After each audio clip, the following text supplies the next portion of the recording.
right, we're good.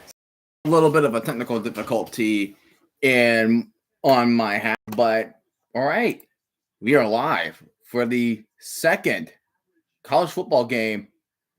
Well, not college football game. Sorry, I am trying to recompute myself of what's going on here. So I might need to delete the one that is still upcoming. So let me go ahead and fix that so you guys are not confused of which channel you guys are going to be. Let me go ahead and fix that, and then we will talk about the game. Give me a second. All right, so delete that one. All right, so we delete that one. Then I'm going to go ahead and update the thumbnail. I don't know why it did that, because for some reason it wasn't uploading the live. For some reason.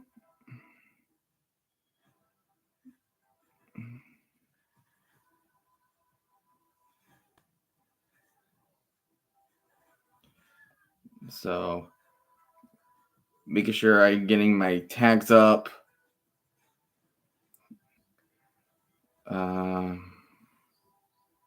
Renegades, right?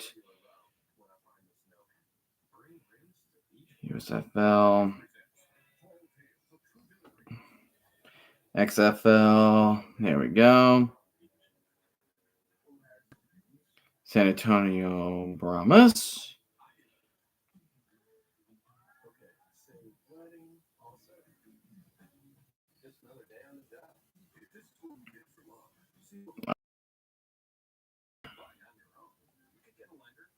There we go. Much better. What's up, Brad Black? How you doing? Little technical difficulty on this end, but we are fine. We are good to go. This stream, I mind you, this is the 50th football game I've ever done. Some of them were good ones, some of them were ugly ones, and some of them ended up with technical difficulties, or I had to leave or I had to end it early. But we're here.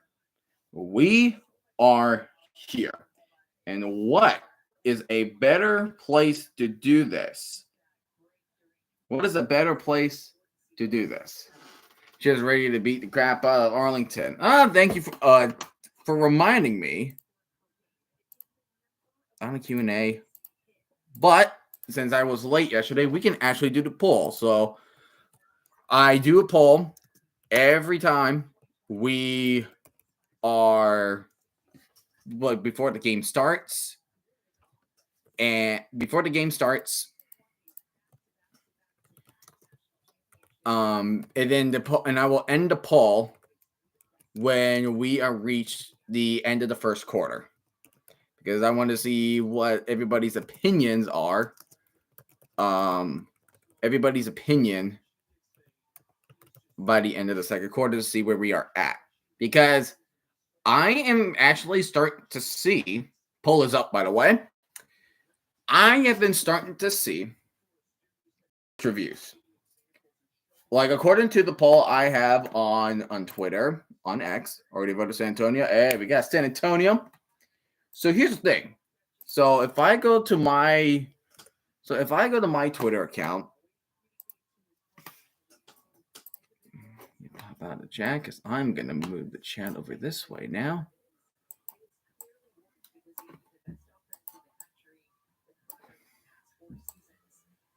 Oh, that's perfect. Oh, that's good.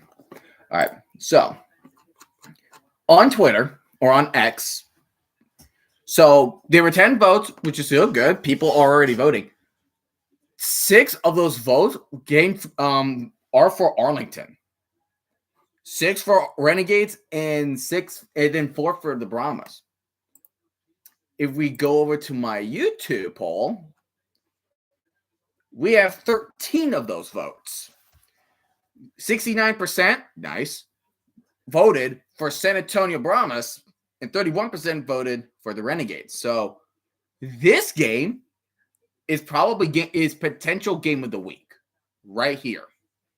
It's not only a big rivalry between the Brahmas and the Renegades. It's a big rivalry, sure. But also, people are mixed. I have these two teams as playoff contenders. But can we also see today that these two teams are going to be in for the playoffs? That is definitely what we are looking for today.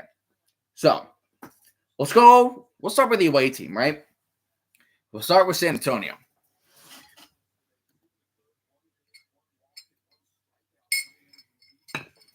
So San Antonio was a team that was a runner-up last year. Then they got absolutely obliterated by the Birmingham Stallions.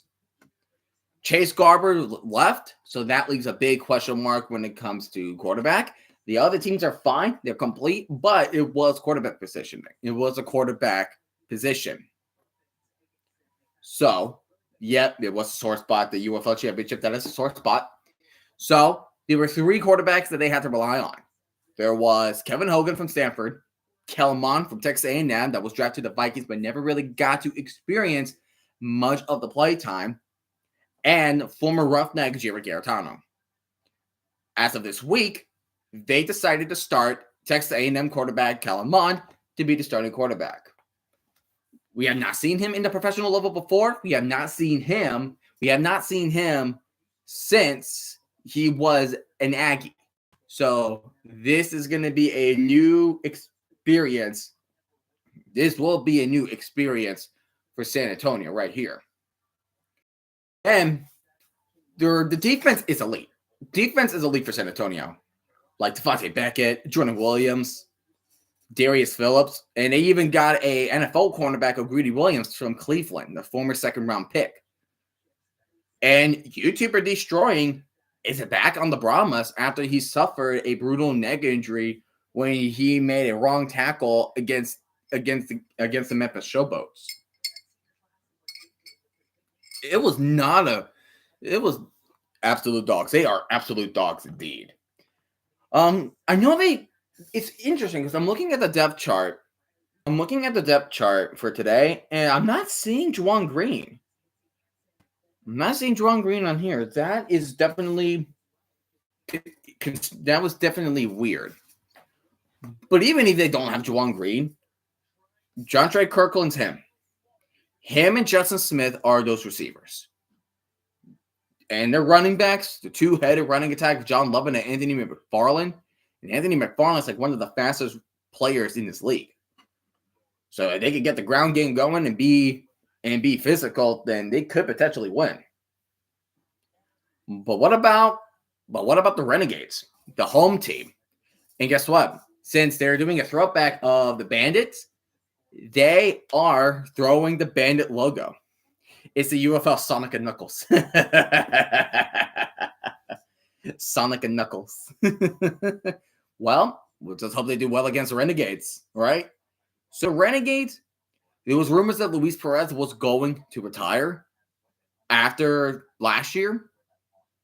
There was rumors that he was going to retire. He was trying to join on the Los Angeles Chargers, but he was in release because he could not solidify himself with the roster with the Chargers. So he was thinking of retirement at first, but no. He wants another go around. He wants to complete his second full season with the Renegades. And last year for the Renegades was rough. It was really rough. They went 0-6. They were definitely games that they should have won, like 28-18 against Defenders. When they blew in the last portion against the Michigan Panthers, they were just unlucky. They did win the last 3 to 4 games to end the season, so at least there's some spark from last year. But the real question is, can they build it back up? Watch Daniel Jones becomes a quarterback for the Renegades. That will be hilarious if he does awful with the Colts. That will be funny. That would be funny. And also, Kalen Blanche, the running back, if you're familiar with him, he used to be a running back in the NFL of the Charge. He was a quarterback. He was a running back on the Jets, on the Dolphins, on the Chargers. But right now, he's facing against his former team that he played in his years of the XFL of the San Antonio Brahmas. So technically, in a way, you can look at this game as some sort of revenge game. You could definitely look at this game like some sort of revenge game. What's up, Tuck Bud? How are you doing, my man? Are you ready for some spring football action? Because I sure am. Another Tyler Vaughns and Javonte Payton is still on the receiving line, which is amazing. And also, Davion Smith is back on the running back lineup. Deontay Burnett is a former Roughneck who's going back for his second year on the Renegades. And LaJuan Whittingham was on the 2020 last year. And then the defense, defensive player of the year, Chris Odom. Chris Odom's great. Renegades still, and also the Renegades still have Joe Powell. Donald Payne is still on that squad. He's one of the better linebackers this year. I feel like this game is definitely gonna be like a push. There's definitely going to be some sort of push between these two teams. And that is the case here.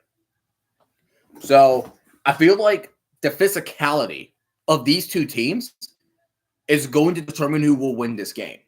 San Antonio can be physical, so can Arlington. Not only this, they are in the same conference of the XFL conference, but this is also an in-state rivalry game. So this is a big game right here. This is huge. This game is huge.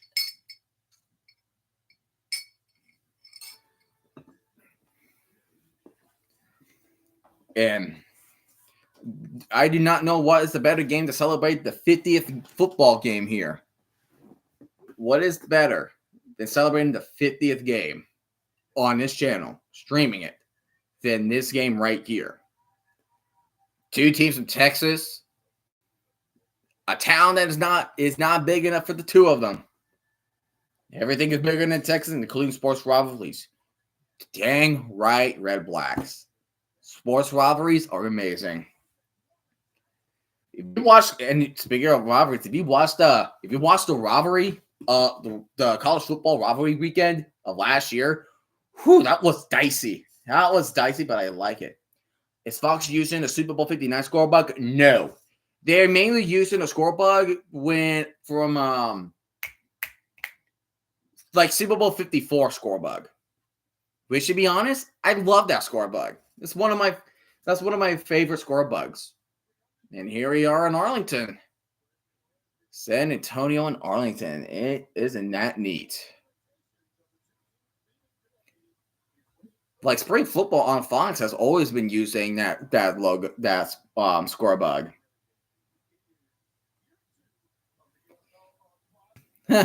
It's Kurt Menefee and Joe Klatt again. I mean, they didn't really have to drive out far to Arlington. Who improved the score bug for Super Bowl 59? Probably people that are working with Microsoft Excel. Probably, because I could just copy and paste everything they did just put on the Microsoft spreadsheet. Boom, already made the scoreboard for them. Hell, you want me to be on the budget and I don't have all the fancy technology? Freaking use mine. Freaking use mine, you know? Freaking use my score bug. But I feel like Arlington, it's just weird. Like, it's just so weird that Bob Stoops, the head coach who used to coach Oklahoma, I'm watching the game right now on my school laptop. Dude, school laptop, that's goated. I, who has no graphic design experience, could make a better score bug than what Fox came up with. Yeah. I kind of agree with you on that one. I do kind of agree with you with that. So, a lot of people are naming the rivalry of the Brahmas and the Renegades, the I-35 Showdown. That is the rivalry name, and here comes San Antonio Brahmas. Let's see here. Interstate 35. I'm looking that up. And then here's Luis Perez.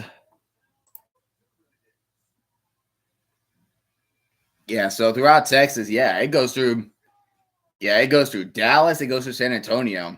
Does not go through Houston. Houston is for Interstate 10. But yeah, so Interstate 35 goes through major cities of Texas. Dallas, Austin, take the Beltway on Foxworth, San Antonio, you name them. So this is a huge rivalry. And look at the motorcycle squad. Oh yeah, if you notice why the NFL is different, they're rocking with the throwback Bandit logo. I love the Bandit logo a lot better than what logo they have right now. I love it. It's one of my favorite UFL logos, actually. And I just wish they keep that. I just wish they keep that logo. It looks so much better than that white lettering on their helmets. It's good. It's really good. Apparently, my string likes to stick on the coasters. There are 8 teams of the UFL. They are in Texas. Yes, they are. And that is funny. And that is kind of funny. Yeah, 3 UFL teams, but they're located in Texas. Brahmas and the Battle Hawks had the best helmet logos. I agree with the Battle Hawks, the Brahmas. I like it. It's like not only the vibrant yellow on that logo, but I also like you can see like the gray cracks on the horn to make it more detailed, make it more realistic. I like that. San Antonio, I just love the yellow on San Antonio. What's up, buddy? He's probably gonna wreck my set again, aren't you, kitty? So, they're showing the commercial. I told you you're gonna freaking do that. I told you. That's why you don't knock it down, man.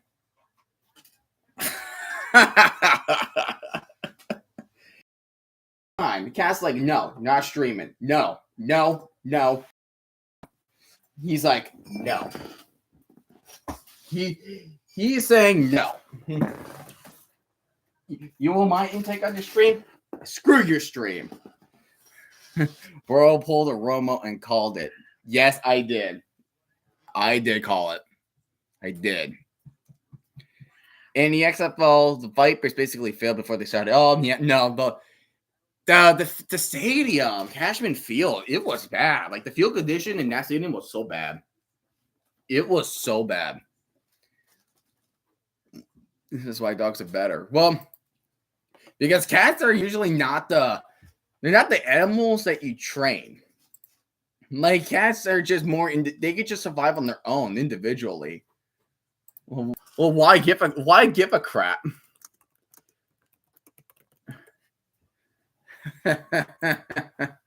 You know?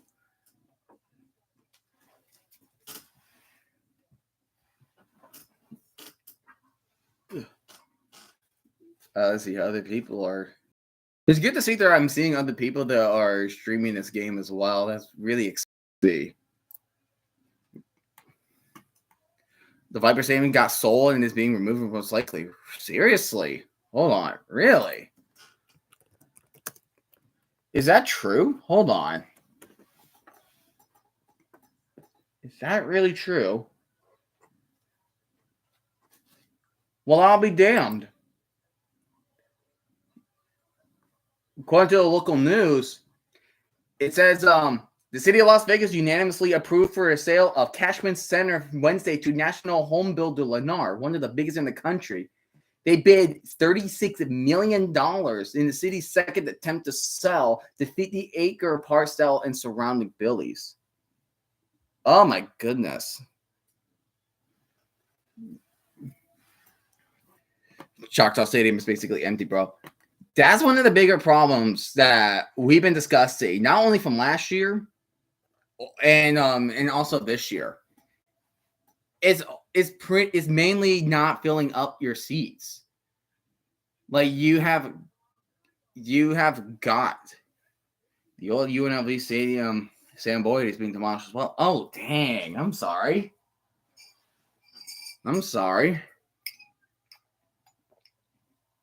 Yeah, it's a baseball stadium.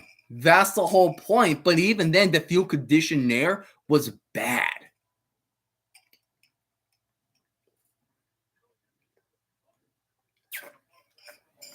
It was bad. Like, I'm sorry. Cashman was bad.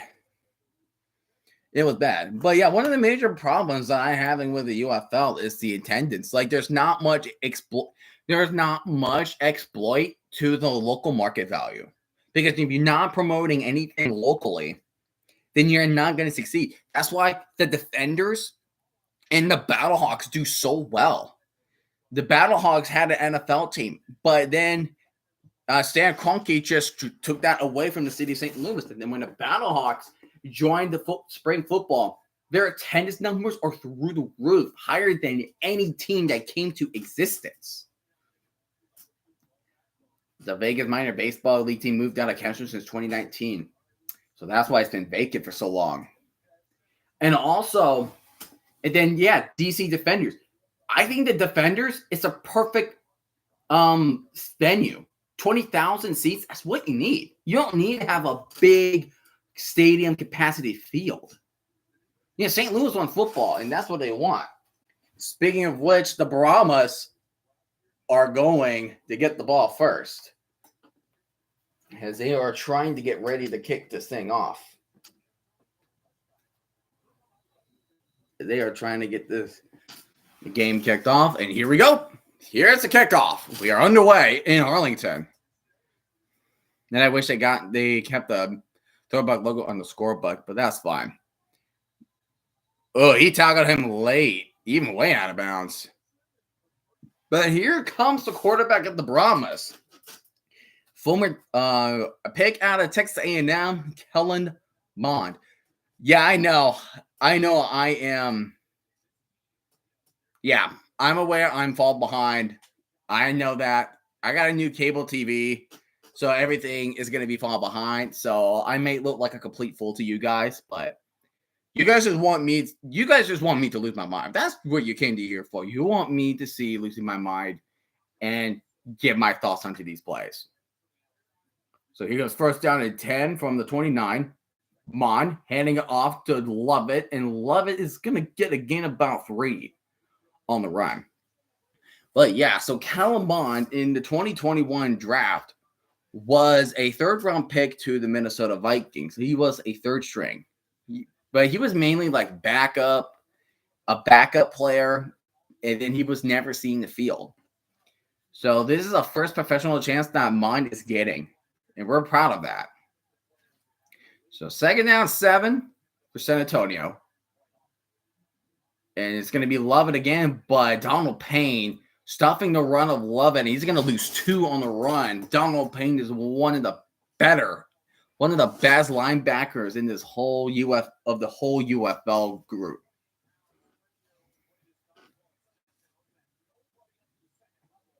I do like how there's like so much blue and so much yellow. It's like we're watching highlighters running around. Renegades players are jumping, but they didn't jump to the line of scrimmage, so no flag there. So third down and 9. Mon audibling. Play clock winding down. And now it's offsides. I think that's going to be a neutral zone infraction of 51, maybe.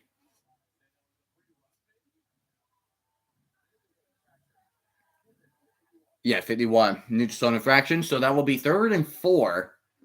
And that was on Skipper. Not the Penguins, but that is Tuzar Skipper. And he just He just jumped and he just slid, trying to get back to the line, but he just slipped. Not a way to go. Not a way to go.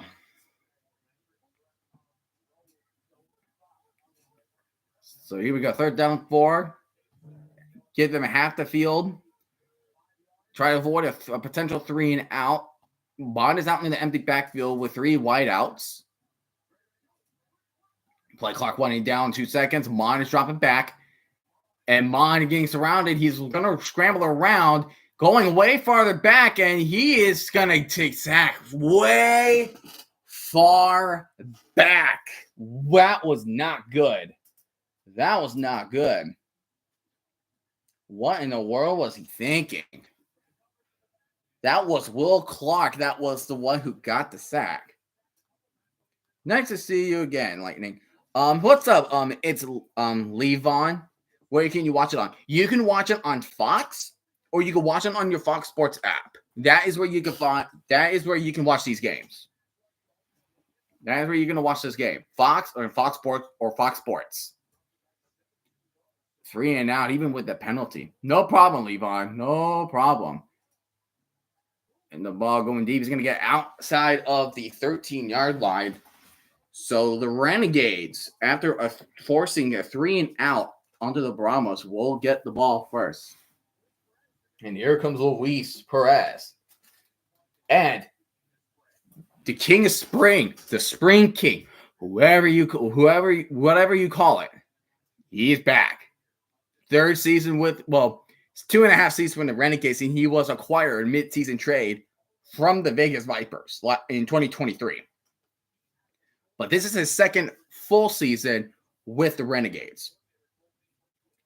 And see where this Renegades offense is going to reach. What distance are they going to reach? So right now we are 1st down and 10 at the 25-yard line. Perez is going to take the snap. He's going to hand this off, and that's Kalen Balaj. And Balaj is going to run up to the left middle, and he will gain about 5 on the run, being 2nd down 5 on the play.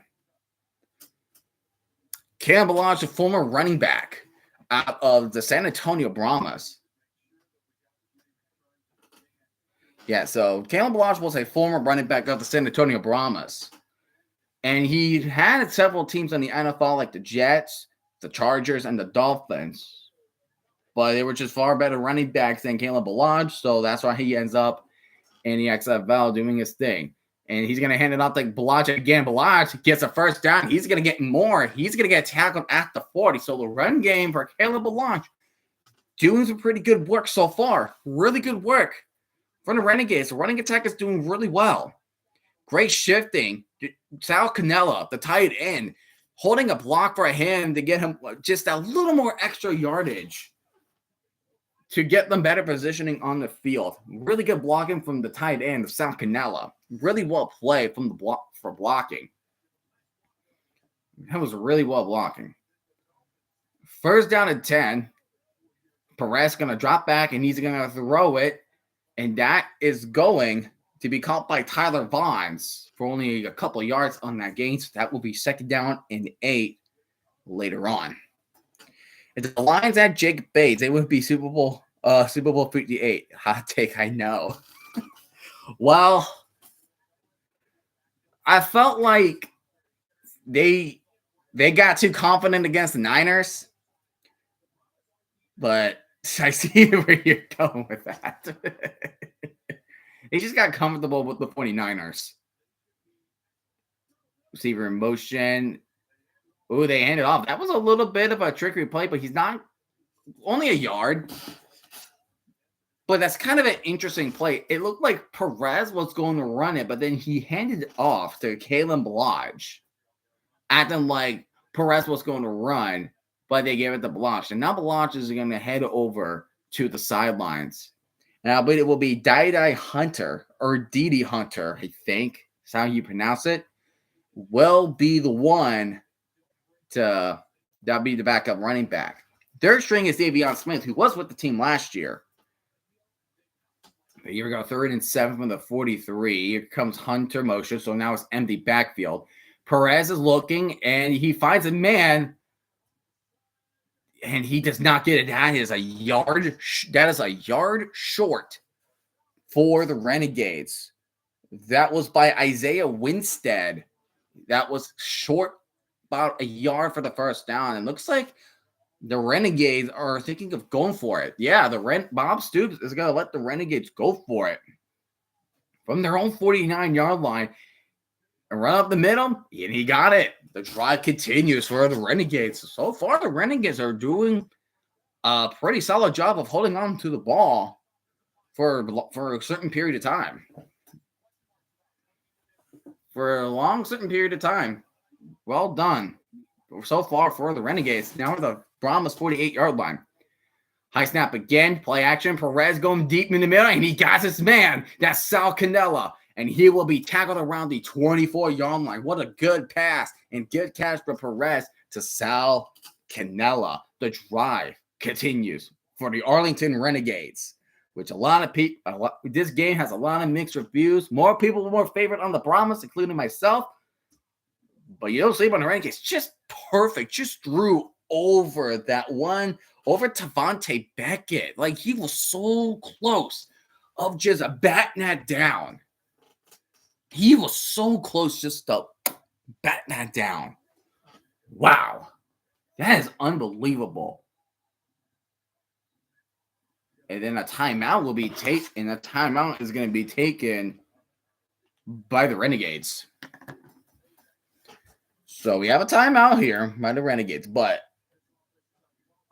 this is good. Like, this is a good drive for the Renegades. Really good.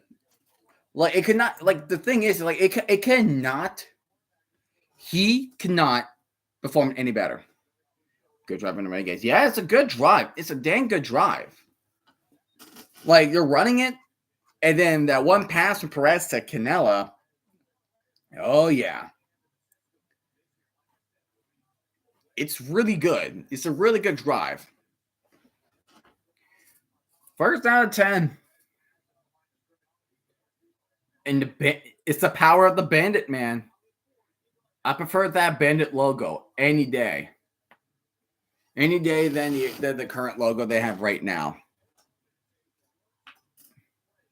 I just think it works so darn well. And then here, the handoff to Balaj, and Balaj, he's going to pass the 20. He's going to go for the outside. Balaj will get a gain of 9, and he's going to get pushed out of bounds. And he will get pushed out of bounds. And that was Tavante Beckett who pushed him out of bounds. So Caleb Balaj so far establishing a good run game for this team. So right now they rushed the ball 5 times and only passing 3 times, so they're doing a balance. And Caleb Balaj running up the middle with a gain of about 2, but that's enough for the first down. The Renegades are the only Dallas/Arlington team to win a championship in 30 years. Wow, last season they had only 1 opening drive touchdown last season. That shows how bad they were last year. No, what about the Texas Rangers? They won the World Series. They won the World Series? Or are you talking about football-wise? But first down at 10 from the 11. And looks like there might be a false start on the Renegades. Their Dallas MLB team won the World Series. I forgot. It's all good. It's just so funny that I just find it so funny that this season, like 2023's MLB season, was the season that they did not like the World Series because they never involved the Dodgers, the Yankees, or the Astros. And here comes Dylan Hunter. And Hunter trying to tough his way on the outside, but only gets about 3. So this will be second down and 12 for the Renegades. It's just like it's like if you have like a championship game that does not involve any teams, then it's like, oh, this Super Bowl is gonna be bad because there's no Chiefs, there's no Eagles, there's no Patriots or Pittsburgh or that, you know? Like, it's one of those things. if a Super Bowl does not involve a very popular team, then they're not going to watch it. Dropping back. Perez, he's looking, scrambling, finds his man, Sal Cannella, and he's going to be a yard short right at the 2. So Renegades could be at striking distance to get a touchdown. Now they didn't, but they did redeem themselves in 2022 of beating the Phillies without any scandal. At least we got that, you know? They tried again with the Nationals and the Braves before they won their second one. We have a time, and we're gonna go into commercial break with the timeout. But yeah, Astros is tricky because they went there 2013. Like they went, like ever since that little scandal popped out, everybody was pissed. They were pissed at the Astros in 2019 season, and they were not, and wanted them to lose. But they were like, oh, they're gonna beat the Braves. But then the Braves all of a sudden just made a Cinderella run and beat the Astros. Unbelievable. Like, the Astros. But right now, like, I'm hearing that Jose Altuve. Is playing outfield. I've been hearing he's been playing some outfield. I thought he usually played second base. That man plays second base. Jeez Louise, Yankees. No, my girlfriend's dad's a Yankees fan, and he was updating me. They just put the Brewers in a body bag. 20-9. 20-9. 9 home runs. Judge got 3 home runs, and one of them was a grand slam. Who needs Juan Soto? Am I right? Who freaking needs Juan Soto?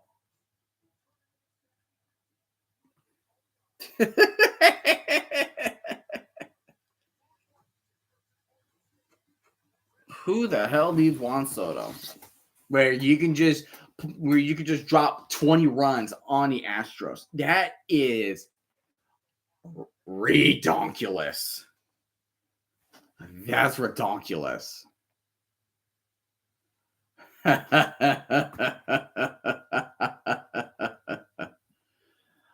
Oh, that's beautiful.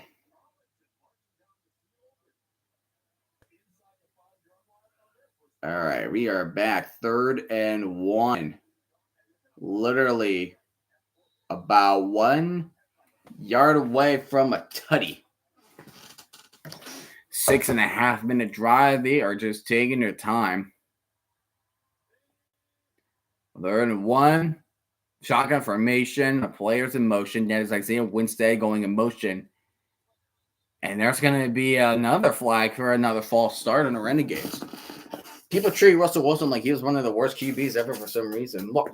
Right? I mean, like, I feel like they're saying that because of the stint he had with Nathaniel Hackett and the Broncos. Like, because the Broncos were so bad that he thought, like, well, the Broncos are bad, then so is Russell Wilson.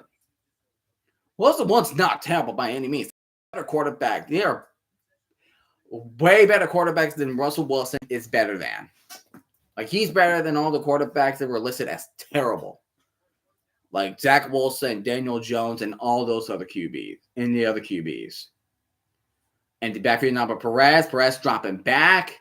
And he's going to scramble. And he finds a man. Does he get the first touchdown? Yes, he did. That is a touchdown. Isaiah Winstead will get the tutty. Renegades will strike first. It was a close one, though. That was a close one for a touchdown. It looked like short. Let's see. Short. He's short. He's a little short. Barely there. But he did get a first down. That's a first down. He is short. Good call there, Tugboat. Really good call. He is short, but that's a good cut. It's a good cut route just to get a first down. It was short. Yes, as I 2 plays ahead, I want to say spoilers. Thank you. I really appreciate you not just shouting at the spoilers because I know other people will say that otherwise. So right now, all scoring plays are reviewable. So there is no super challenge here. So there are no super challenges that are happening. So we will just have to wait until that for the time being. Let's see what's going on in the MLB world. White Sox are in the bottom of the ninth with 1 out. Angels are up 1-0. Cardinals are in the bottom of the eighth, beating the Twins 4-1. Orioles beating the Blue Jays 8-4. Phillies and Nationals got started in the second inning. Same with the Rockies and the Rays. And the Pirates already took a 1-0 lead in the first inning as well. Same deal with Giants and Reds. And that's a different quarterback in the huddle. And that is Holton Ahlers, and they're going to fake it, heading out to Davion Smith. And that is a touchdown for the Renegades. Official touchdown for the Renegades. That was Holton Ahlers. That was QB. That time he's in. He's in this time. But this is all right, so notice the formation they have. A tight end in the back, and they have 2 running backs besides that tight end. I believe this is called the T-bone formation. The Stallions of last year do this so well. They do it very well with that. Yeah, Holy Toledo, he is in. He is in for a touchdown. And when the ball plays at the 8, at the 5, that means we are going for a 2-point conversion. Not really. A team went for 3. So this is for a 2-point conversion.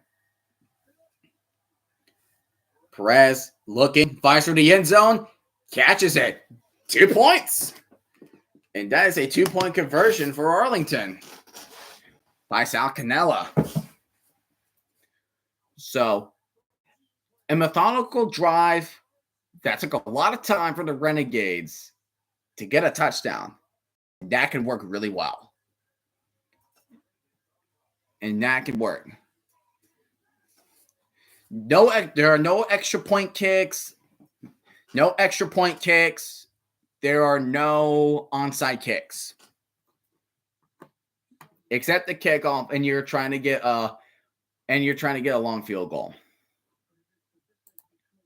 That is mainly what you have as of right now. So, but yeah, so the Brahmas, they got to recoup. They got to make sure their offense staying on the field a lot, so their offense can have a lot more time. So the offense can have more time to get their stuff going. And I'm seeing that my TV is seeing on the reflection. I see the TV is seeing off the reflection. But it's not like you can barely see, but yeah. Jay Bass could kick a 70-yarder. He can. I mean, as long as it's a 64-yarder, he can try for a 70-yard kick. It's just what are you going to do if you have these guys being higher than usual trying to block his kick? But, man. So, San Antonio. So, right now, San Antonio has no they need to have a response. They went 3 and out in the first when they had the ball the first time. What is up, Anthony? How are you doing, my friend? Your Yankees. Wow. I don't need to say anything else. That score speaks for itself. That speaks for itself, man. Wow. Something I could do.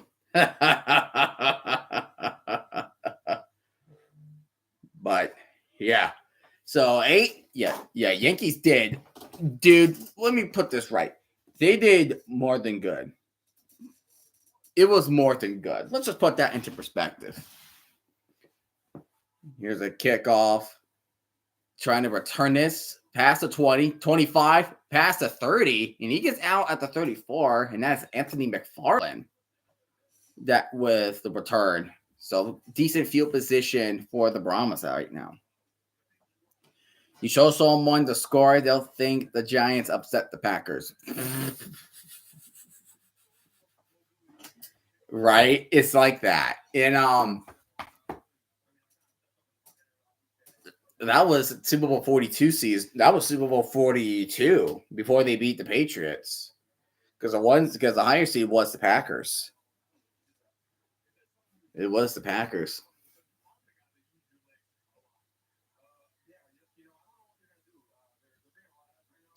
All right, first down the tip for the Brahmas. They got to respond after allowing that to happen.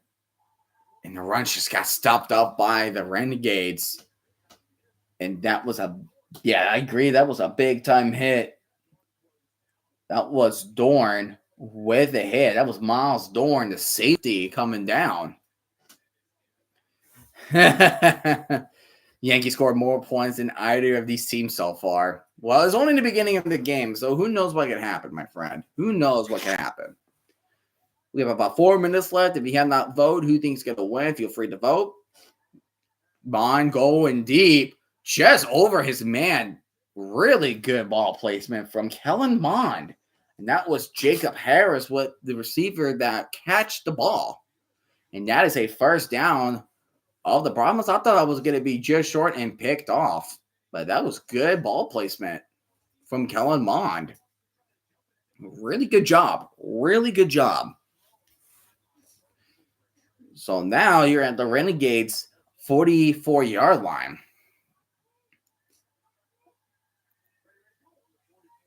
Play clock winding down. Play action. And Mond's going to use his legs to roll out. He's going to pump fake. And he's going to get about 5 yards. Say 5 yards on that run right there. I think that's a good 5 yards right there. Yeah, I think it's about a good 5 yards right there. So right now you are dealing with a second down and 5 from the 39. And remember, YouTuber Destroying is the kicker of the Brahmas.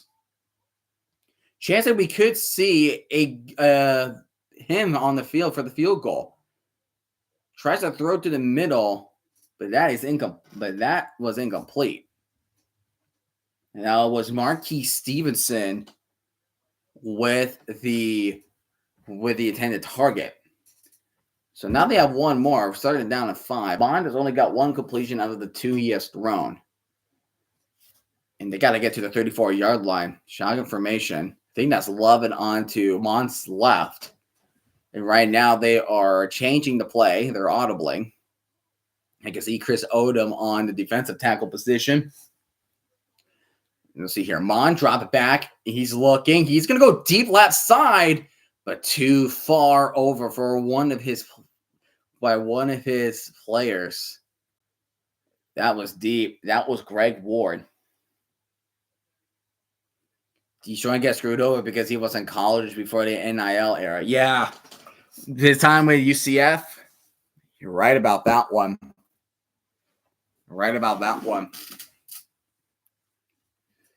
Because you can't just make money. You just can't make money. See, what are they going to do? Are they going to call timeout? What is it doing? Are they going to punt it?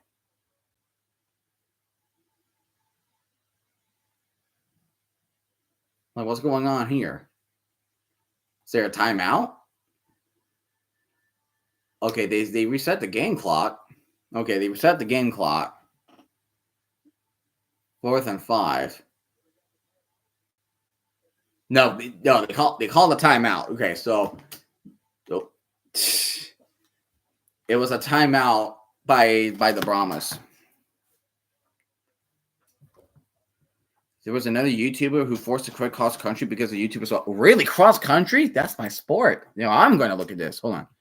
Cross country runner YouTube quit.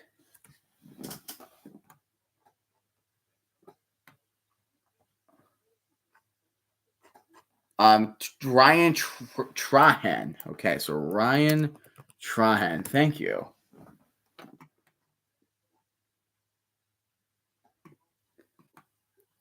Look, really, they decided, nah, no punting. But we're going to go for it. So 4th and 5. On, dropping back. Go to the middle. Oh, they're saying it's picked. They're saying incomplete. They're saying that the ball hit the ground. But regardless, turnover on downs will be the answer. Yeah, he attended the John Trey Kirkland. Turnover on downs for the Brahmas. Renegades will have it. Renegades will have it.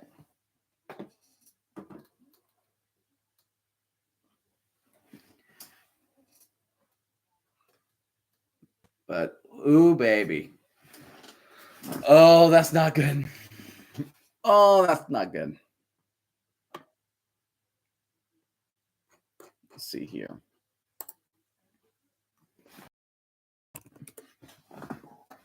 Look up his running. Cross-country runner from Texas. Okay. But then... Okay. I see. Hold on. So why did he quit cross country?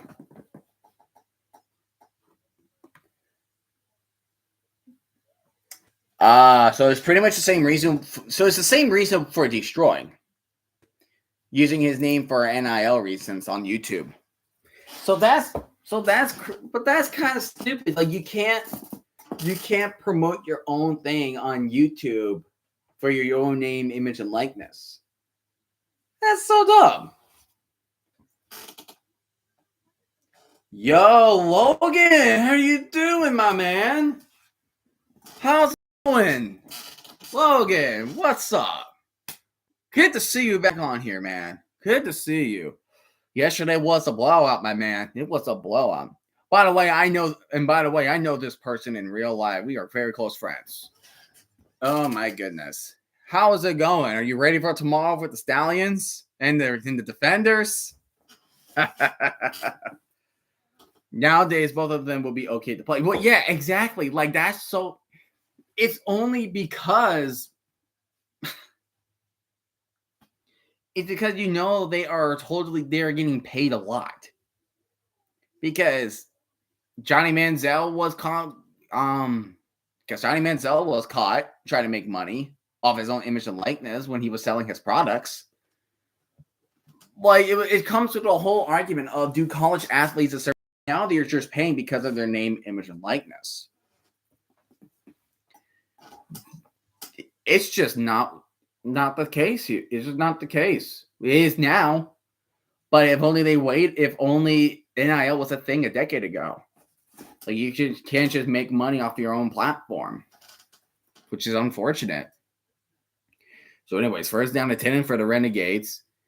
And handing off to Diddy Hunter. And Hunter gets the first down. He's still going. Trying to hurdle players. And he spun around like a helicopter to the 42-yard line.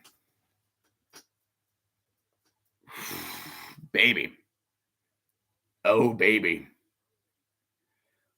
It's a good, and he's just started to step his way. Yards per play, 7.4 with San Antonio, 0.7. And that's a missed tackle right there. That's another missed tackle as well. And that is Devontae Payton with the catch and the juke that he is performing to make like he was a break dancer. We have 1:10 left remaining of the first quarter. Right now, it's 8-0 with the Renegades using their slow, methodical drives to beat the Renegades. So we have 52 seconds remaining. We might have 2 plays remaining. Here comes 2nd and 2. Gonna hand it off to Hunter once again, but Hunter is gonna get body slammed. He's gonna get body slammed big time by Lonnie Phelps. And that will be 3rd and 2. So yeah, so we're gonna go with one more play before we reach to the end of the 2nd quarter. So what's the deal? Are you going to do another short pass? Are you going to run it again with Hunter? Because right now Hunter is in for Kalen Balaj. Don't know where is he on the field? And here comes Hunter, and Hunter try to stiff on, but he does get enough for the 1st down. He will be tackled at the 31-yard line. And that right there will be the end of the 1st quarter as the Renegades take an 8-0 lead over San Antonio. And we will be right back.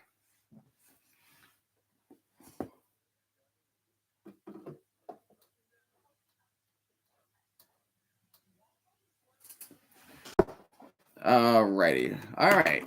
Let's see how we are with the poll here today. Time to end this poll. What do we got? So a good majority is voted for the Brahmas to win. Oh boy. Brahmas are having a tough time now. Brahmas are having themselves a little bit of a hard time right now. In 2026, when the Raiders play the Seahawks, it will be very interesting. That would be interesting, right? That is interesting. If you really want to think about it, I agree that would be interesting.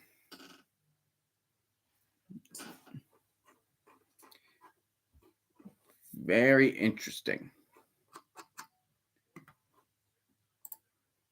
But it's interesting that Russell Wilson, because Russell Wilson on the Giants now will play against the Broncos. He's going to have a revenge game against the Broncos. But now comes the old question of where is Aaron Rodgers? Where the heck will he go? Because Aaron Rodgers trying to make it like he's trying to make this crowd look like we're in like a drama show. Normally went out of bed, but now you have a revenge game with Pete Carroll. Oh yeah, because Geno Smith is on the Raiders. That's right. Geno Smith's on the Raiders. He got traded. And that led to the Seahawks picking up Sam Darnold. I completely forgot about that trade. Like there was so much happening in free agency when they began that it was like it has like everybody's brain all discombobulated. Like they were just so confused of what was happening. It's like, okay, who signed who? Wait, he's there now? What the hell? He's like, oh. It's like, oh, Deebo Samuel. Oh, he's on the Knights. Oh, wait, he got traded to the Commanders. It's like that. And I can see that game being on a Monday night or Thursday night or Sunday night. Monday, Sunday, or plot twist, Black Friday game. Plot twist. It's the 3rd annual Black Friday game. That's right. We're going to do that, baby. We are going to do that. I feel like Black Friday should involve teams that have like black as their part of the colors, like the Raiders or the Saints. Or Bengals. I feel like that is one of the rules that they should do for Black Friday because it's like Thanksgiving has the Lions and the Cowboys. Black Friday should be like Raiders or Saints. Look at that. 115 total yards for the Renegades while the Brahmas was sitting at 6. Offense an issue now for the Renegade for the Brahmas? Is that becoming an issue? I'm talking about but they have black jerseys, but I'm talking about having black as one of their colors as the logo, like Raiders and the Saints. And Perez going deep in the middle, and that is picked off. Brahmas had picked off the ball. He's going to take it to the 30. And that's the big mistake by Luis Perez. And that ball was picked off. That was Corey Mayfield Jr. with the interception off of Luis Perez. Pretty much just said, no, you're not scoring on us again. No and no. No and no. He just looked at the quarterback's eyes and just eyed him down the field. He was looking back. He's like, nope, you're not throwing that to him. Nope. Absolutely not. And you can see Perez on his face, putting hands on his helmet, knowing that he's just messed up. So now the Brahmas have a chance for redemption from the 31-yard line. Play action. Mod. He's going to dump it off to McFarland. McFarland using his feet. And he's going to convert that into an 8-yard pickup. Throwback jersey had basically replaced Color Rush. Yeah. Well, I mean, throwback jersey was a thing before Color Rush took over. It's like the reason why they took, they had, you're not... No, sorry, baby. I want you up here, but you're going to keep knocking my stuff down, dude. But it's mainly that the helmet rules. Because now they were flexible with the helmet rules. Now a lot of teams are doing alternates. And here's a big run from Anthony McFarland. Past the 40. Past the 35. And he'll be down at the 31-yard line. Anthony McFarland, everybody. Speed Demon. Speed Demon. You want to know who's the Tyreek Hill of the UFL? Marcus Sims, Anthony McFarland, Ja'Cory Pearson. Yeah, and in 2018, it's Raiders still do it. The Saints still have it. Who else had the color? I don't know. Those are the only two teams of the Seahawks. The green. McFarland, Chris Odom just meets him right there for the loss of one.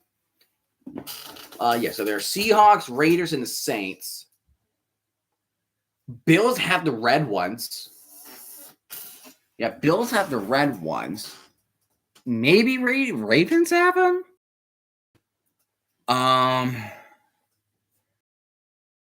Interesting.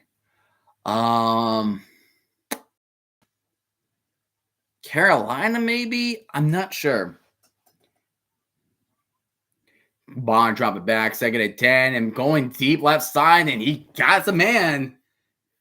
And that right there was a catch by Jacob Harris again. Another big catch for Harris, having himself a game so far. But the Saints and the Raiders, I'm glad they kept. They're one of my favorite uniforms. But one of my favorite uniforms so far in the NFL is the Chargers navy blue. That's so good. That's so good. He's trying to get into my trash. Come on, dude. And handing out to McFarland. McFarland trying to make a move. He's only going to get about 2 on the run. And that will be second down and 8 for the Brahmas. And Harris is getting a little pushy so far. We're getting a little pushy today. That was a Gene Harris getting pushy with one of the Brahma players. Color rush and air quotes. Yeah.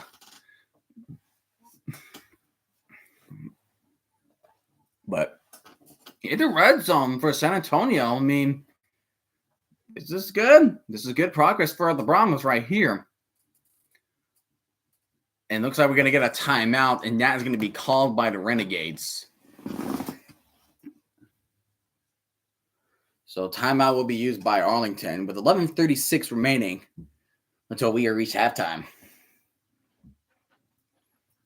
So that interception by Corey Mayfield Jr., that was definitely the interception that the Brahmas need. They try to go for it on fourth down. That turned into a turnover on downs. Las Vegas Seahawks, no. That feels illegal. That feels illegal to say. Oh, my favorite NFL team is the Las Vegas Seahawks. Is there a beachside for Nevada? No. The answer is no. Same as Seattle Raiders. That feels illegal. That feels illegal as well. That really feels illegal. I'm not kidding. That feels illegal.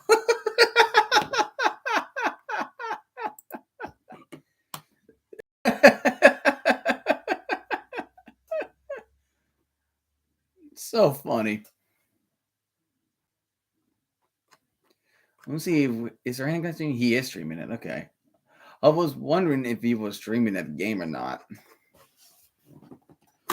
But no, don't ever put the Seahawks name in front of behind Las Vegas, and never put the Raiders in Seattle ever again. Those names feel illegal. It's like it's like when you have to pick a sports team, you have to think of the name that not only it has to sound right, but you also have to figure out the history of like the city or the state, like the San Francisco 49ers. That's fitting because it has history. The 1849 Gold Rush. That name fits for that reason. My brain got so conflicted during the Geno Smith trade. No, I felt like everybody's brain was conflicted with the Geno Smith trade as well. I felt like I was confused for a second.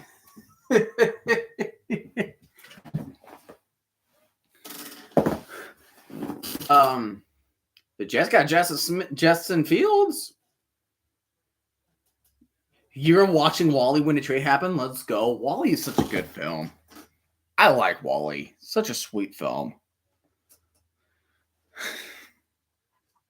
Such a sweet film.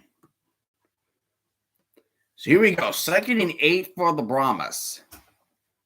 Pre-game odds. The over-under is 39. San Antonio is favored by 1. So mixed reviews with this game. Whoever's going to win or lose.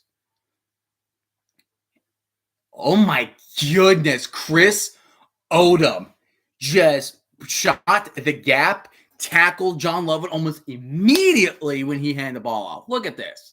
There's Odom. Where was the right guard blocking? The moment Vaughn handed off to Lovett, Odom was like, hey, you're not going anywhere. And just make him lost several yards.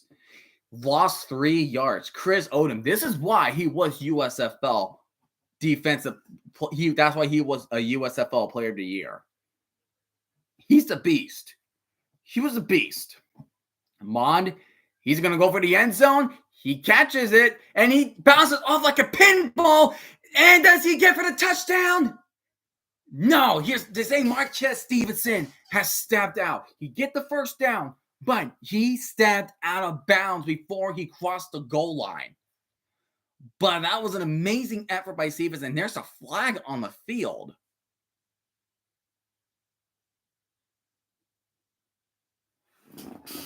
Oh my gosh. Personal foul. Face mask on the offense. So that play was for nothing. Are you freaking kidding me? Jeez Louise, dude. What are you doing, bro? He like twisted his face around. That was Zuri Henry with the face mask. Yeah, from touchdown to 3rd and 26. Jeez Louise. Well, it was going to be called short because he stepped out. But you went from like inside the 5 to 3rd and 26. That was not in your favor. Amon dropping back. He's looking. He's going to run it. And he made a player miss. Oh, lateral back. Oh, no. Oh, but it rolled out of bounds. It did roll out of bounds. But that will still be a 4th down. It was a cheeky move, but I like it. There was an attempt.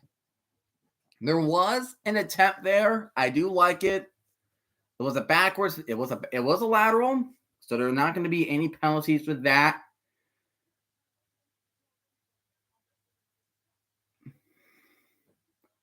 But he tried.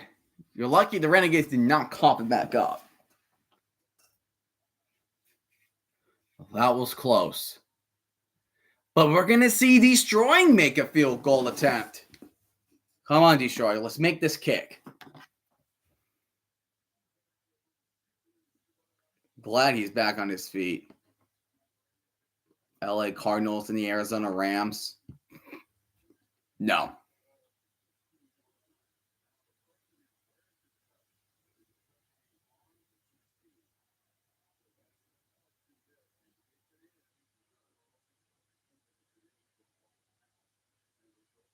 Oh, they're saying if it's a forward pass or not. That looks backwards.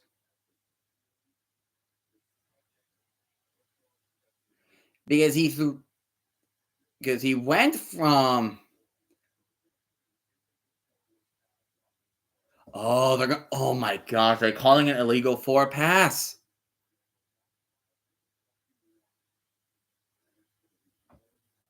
But it's going to be 4th down, so it's only a 5-yard penalty. But wow. It was just enough evidence to consider it an illegal forward pass. It's a good play this time, but man.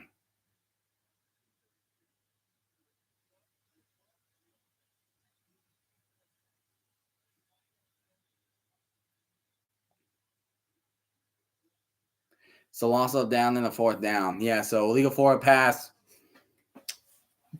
He tried not to make a forward pass, but it was just enough evidence to consider it a forward pass. Wow. And here comes Destroying with a field goal attempt. This is his first field goal attempt since high school. Donald DeLahaye. That's the real name of Destroying. This is a 39-yard attempt.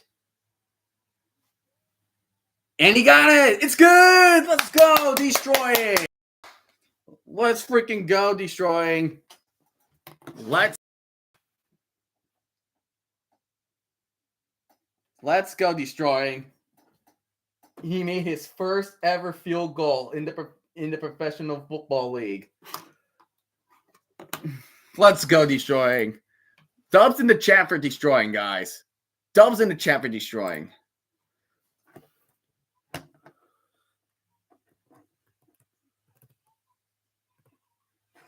Oh, man.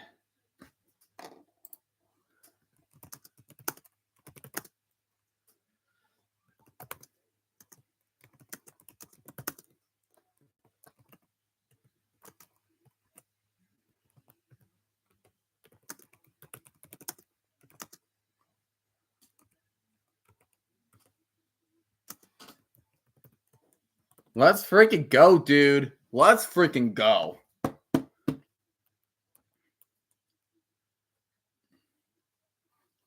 Guy, his first ever field goal in the UFL.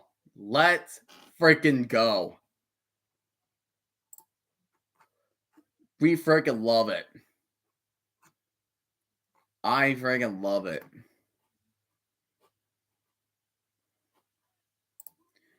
But yeah, we got Destroying has made this game close. 8-3 so far. It's not the highest scoring game, but it's at least competitive than it was last year. It was yesterday. Let's go. Dubs the chat for Destroying. Let's freaking go. Hold on. We need to make. Hold on. What is your? I'm gonna do a Q&A for the whole stream. If you.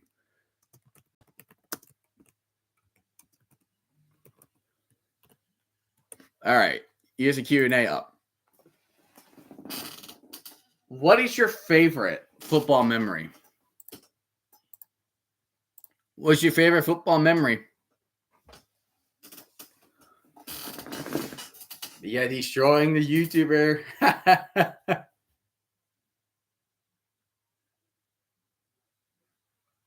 I remember that the one video he made with Ashton Genty. That was awesome.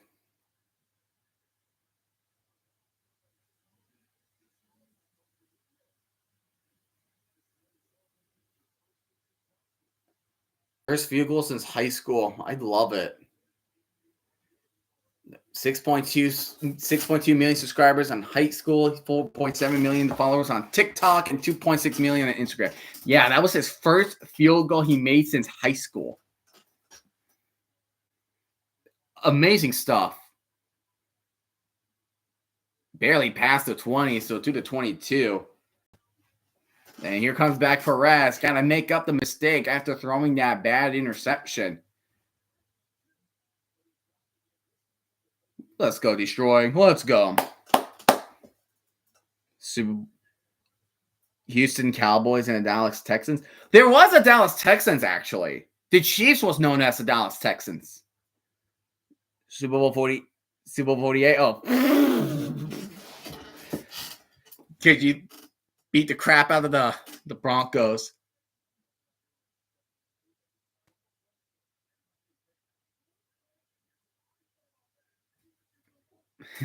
Still good to see him happy. Here comes Kalen Balaj with the run.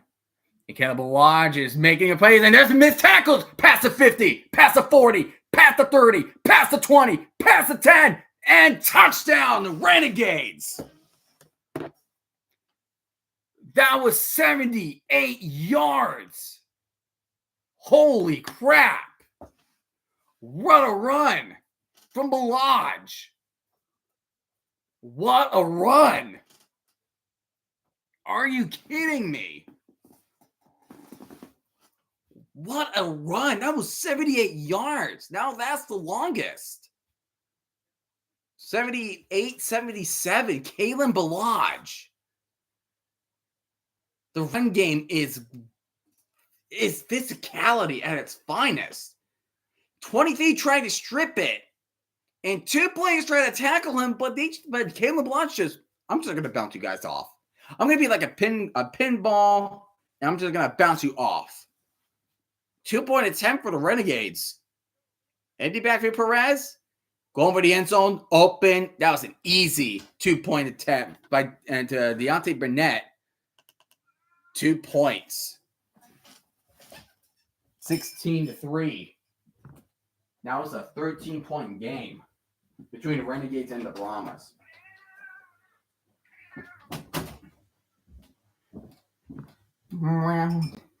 My cat has no idea when to decide to go back out and come back in. He has no idea what he needs to do there. But wow. History already broken. We had the longest by Chardavian Howard with 74 yards for rushing, but then Kalen Balaj pretty much said, "Here, hold my beer," and just shoot for 77 yards. Unbelievable. Wow.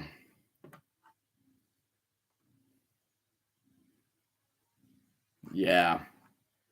Renegades are doing well. Okay. Okay, I see. So remember that. So if you guys remember, one of the punts rolled to the 13-yard line at one point. So according to the UFL rule book, it says the ball will come out to the 25-yard line if the punt rolls out of bounds without being touched by a returner. So if you're thinking that if you can just if you just punt it to the corner of the field, you cannot do that. That's not going to work.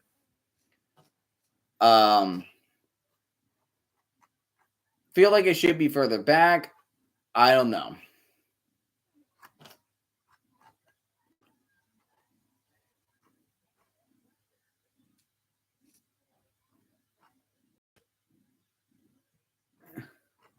Oh, that's funny. So the Arlington Renegades mascot's the old Tampa Bay Bandits UFL mascot. That's funny. That is definitely funny. But Brahmas, you gotta answer too. An answer needs to be made. An answer has to be made. Wow. So college basketball has a crown. What the freak? Tulane, Oregon State, DePaul. 77 yards. Yeah, that's the longest run in UFL history. Kalen Blanche probably already have over 100 yards already. So the run game is doing excellent work for both the Battlehawks and the Renegades.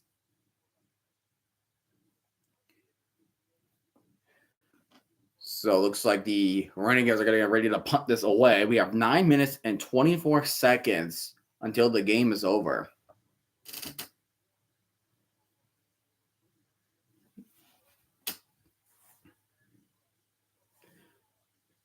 But then Calamond pulled up a good drive last time. That only resulted in a field goal, which is better than nothing. And here's a return from the 8. That's McFarland. He gets passed to the 30 to the 31-yard line. The Avs almost over. Yeah, it's almost over. It will be almost over. Oh my gosh, Kat! I just let you in, my man. I just let you in. I literally just let you in. I literally just keep letting that cat in. Multiple times. But here we go. First down to 10 from the 31-yard line. Calamon, shotgun formation. Lovett goes in motion. Mon hands it off to Lovett, and Lovett trying to go up the middle, and he will get into 3 up the middle. So now you're going to be facing a 2nd and 7 on the field. Facing a 2nd and 7. Total yards. Ballage, 105 yards to San Antonio's total yards of 74. That stat just speaks for itself so far. It's just speaking for itself.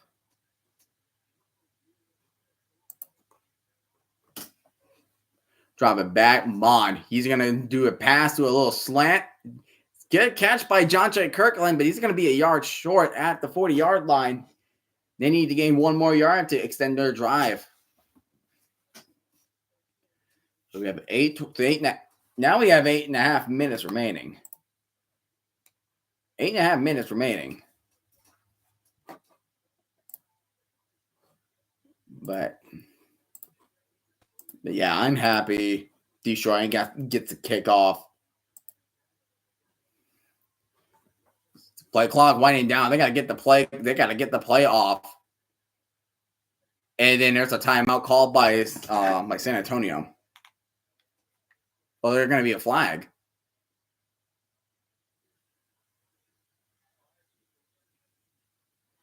They're saying timeout. The Washington Eagles and the Philly Commanders. You know what? The Washington Eagle does not sound bad because the eagle is a national bird for the U.S. in the United States. So I'm not totally against the name of the Washington Eagles because at least that has history. That's all I'm going to say. It has history. The Philly Commanders, it's iffy. I say that's a bit iffy. But I don't know. But right now, both teams have 1 timeout remaining. They got it. So if they need a challenge, they need to have a super. If they need to challenge a play, they need to have a super challenge on them as much as they can.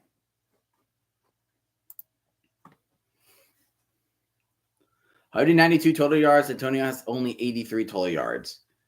Arlington 134 rushing yards.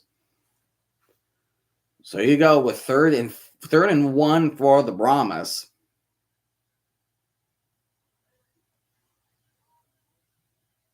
And then I'm trying to go up the middle. Oh, that's a tough call. Does he get it? Does he get it? They're right on the pylon. They're saying that they're stopping him on the line. Pittsburgh Seahawks versus the Seattle Steelers. No, definitely you can't replace Steelers with Pittsburgh. No, that's the first down. That's the first down for the Brahmas. Because the Steelers, the steel industry is from Pittsburgh. Andrew Carnegie, the Steelers. It makes sense. That's why the name sticks with Pittsburgh. 1st and 10 for the Brahmas at the 41-yard line, just enough for the first down. Go into the middle. Oh, that's going to get tipped, but that will be incomplete. It was tipped at the line of scrimmage, and that was by Nixon. Davion Nixon with the tip, and that was not picked off, so San Antonio could definitely breathe for right now. So we're going to hit the 7-minute marker of the second quarter. And then we are stuck at 2nd down and 10 for San Antonio.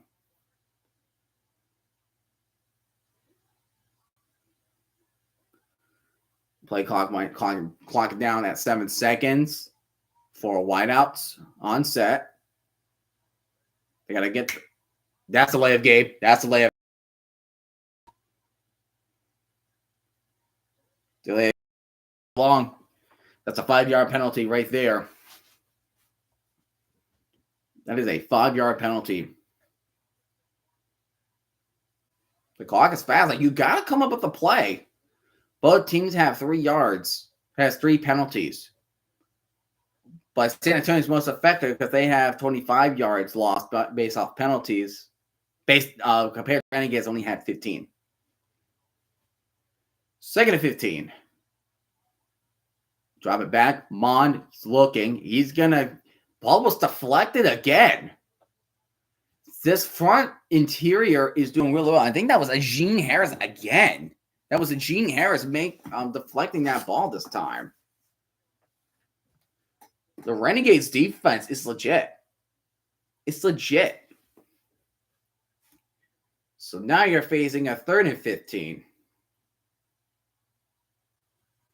Come on with 10 dropbacks with 1 sack and knocked down twice. 49 yards your target. Drop it back. Mine throws the screen to McFarland. McFarland gets tripped up. What a play by Chris Claybrooks with a tackle on the legs, preventing him to go anywhere. Well played. Definitely well played by the Renegades right there.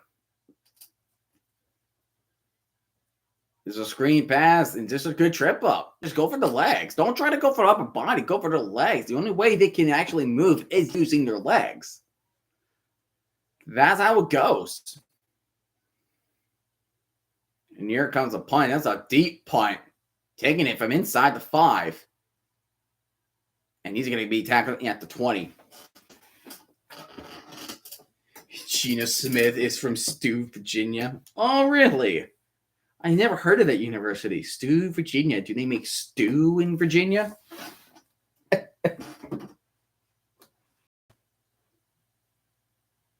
Do they make stew in Virginia? Speaking of that commercial, there's the All-State one for Notre Dame basketball and Georgia Tech. I love one of my favorite All-State commercials was there was a guy they were tailgating at outside of Austin Stadium of Oregon, and then there's a guy that brought in the freaking raw duck, and he says he was gonna toast his baby. I love there was like a woman there. She was holding the Oregon mascot stuffed animal, and she like closed his eyes, and then the actual mascot was standing in the back at the parking lot, staring at this man, and he's like, "What the hell, man? What the hell, brother?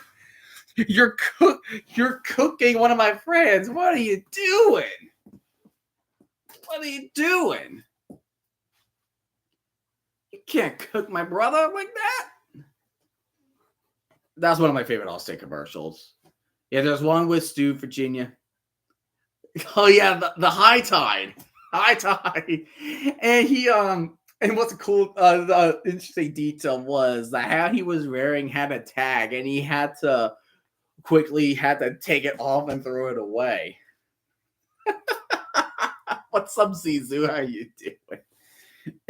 We were just talking about the Allstate commercials as we were on commercial breaks. I don't know how, but no, because he said Stu, Virginia. Dude, he's a Raider and a Seahawk fan. His brain is related because of the trade. Cut him some slack there, man. The new Dr. Pepper Blackberry. My dad hates it. He does not like the Blackberry Dr. Pepper flavor. He does not like that flavor. All right, so Renegades gets the ball back after the Brahmas got screwed by a couple penalties. And the Renegades have a chance to extend this lead. It was 8-3. And then Cam Watches burst off from a 77-yard run touchdown, which is the longest in UFL history. It's not the Seattle Raiders.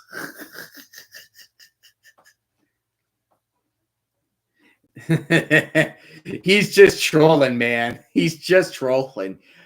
Look, Zizu. So baseball's tugboat gimmick is he likes switching the city and the NFL teams around, like the pits. So say, a little end around here, and that is Vaughn's with the run. No, that's not Vaughn's. That's Devontae Payton with the end around for the first down. So say Steelers and Seahawks, and he will say the Pittsburgh Seahawks and the Seattle Steelers, which it feels illegal. It should be the Detroit Jets. So Detroit Jets and the New York Lions. Well, I mean, you're naming it off Alex Alliance, so that kind of makes sense. And here's a good tackle for loss from the Brahmas, with a loss of 2 on that run. And that was by Lonnie Fells with that tackle for loss. Yeah, it should. Yeah, it should be the Detroit Jets. So second down and 12. So we have 4.5 minutes remaining until halftime. I feel like once we reach the 2-minute warning, I'm gonna get myself another drink. The Minnesota Bears, the Green Bay Lions. It feels illegal. Every NFC North team feels illegal. A little screen pass, but there was nobody protecting the tight end, and he just did not get anything from there. So the Renegades will get the ball in the second half of this game.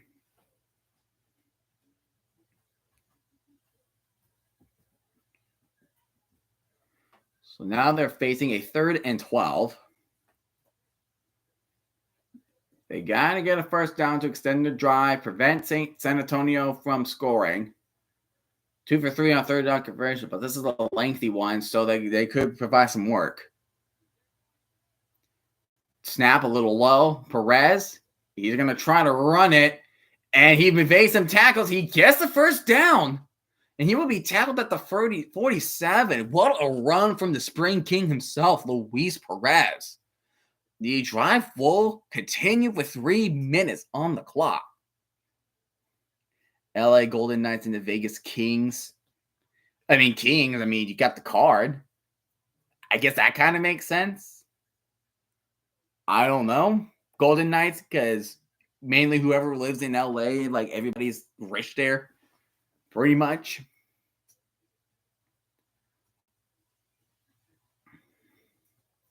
So I think we have one more play before the 2-minute warning.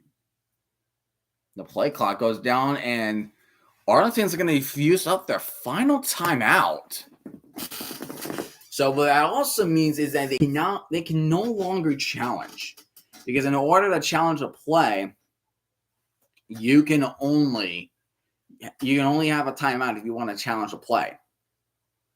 The Pittsburgh Flyers and the Philly Penguins. No.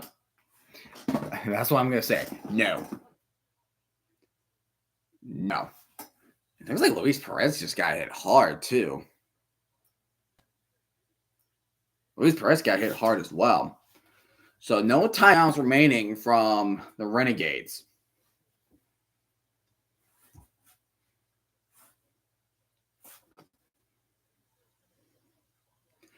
So second down. So first down, 10, 2:36 remaining. So the Boston Rangers and the New York Bruins.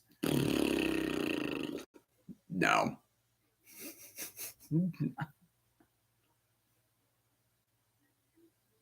Here comes one of the running backs and gets nowhere on the run.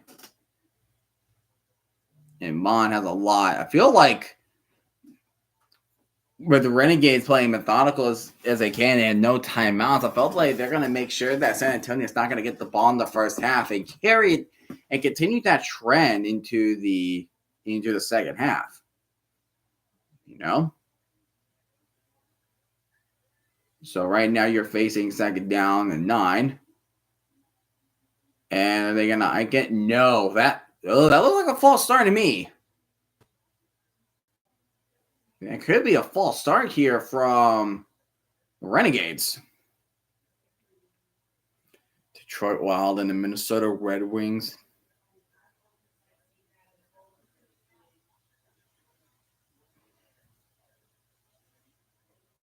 So you can move first.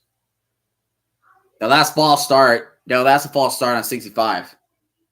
False start on Marcus Minor. Still second down. So are we going to go straight to the 2-minute warning then?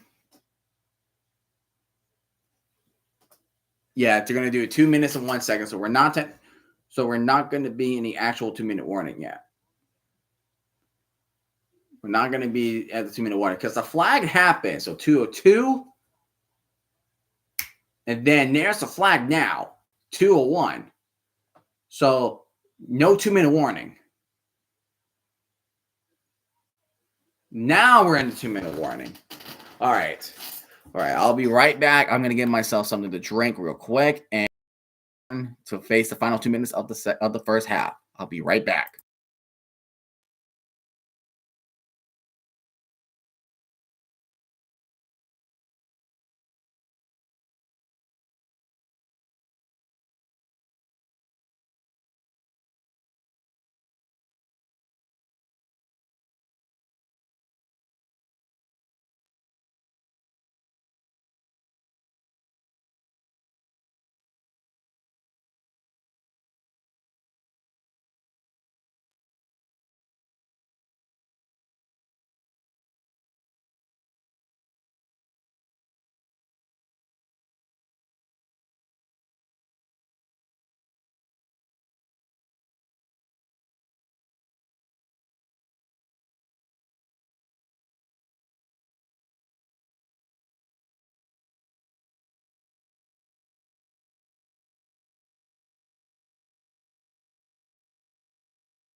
No LA Yankees. No. Absolutely not. No. No and no.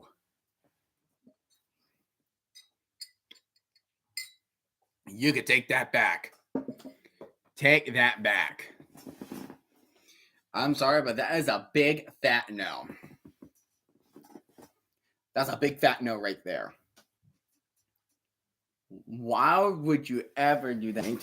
I'm going to turn on the fan. I don't know if that's going to make a lot of sound, but I am getting a little bit hot here. I am getting a little hot here. Oh, that feels nice. Oh, that feels so nice. All right. Yeah, rushing yards a game, right? Yeah, today 149 rushing yards. Last year they were 6. But I know the defenders last year was definitely one of the worst in rushing yardage. They were definitely the worst. So, 2nd and 14. It's a long distance from Arlington. From the 43-yard line. And here goes Diddy Hunter going out as the wideout. So, empty backfield for Perez. Perez dropping back. And he throws it. And he finds a man. That is Willingham. And Superman jumps over the man. He will be close to a first down. That was a brilliant move by Lawan Willingham. It was a freaking Superman right there. 3rd and 2, so they needed just to get to the 43.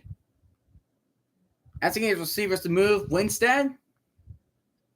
Price is going to hand out to Hunter, and Hunter will get just enough for the first down, but there is a flag on the field, so that could be a potential false start.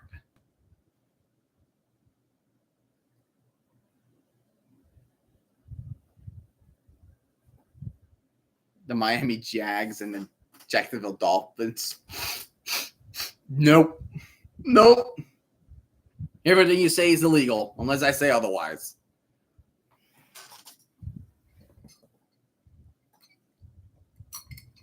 False start onto the Renegades. So there you go. False start on Arlington.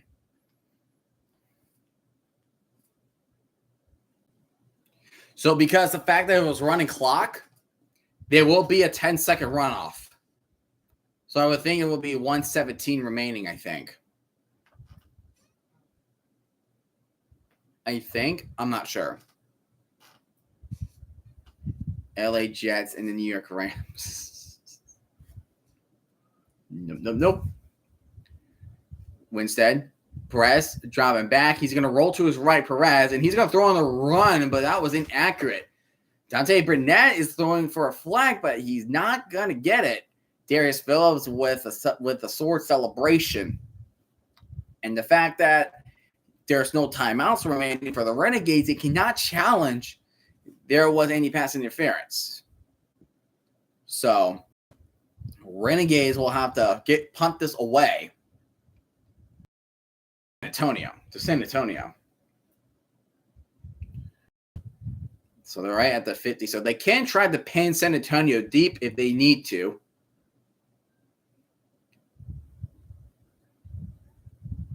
And then Marquez Stevenson, he's going to try to go left to get more yardage, but got a good potential return. He will be tackled at the 16-17. So with one timeout remaining, it's up to San Antonio to try to get at least a field goal to end a half.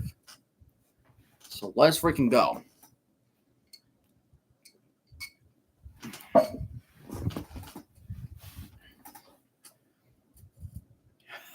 You're funny. Winnipeg Jets and the New York Jets. Gee, it's like they have the same name. Who knew? Who freaking knew?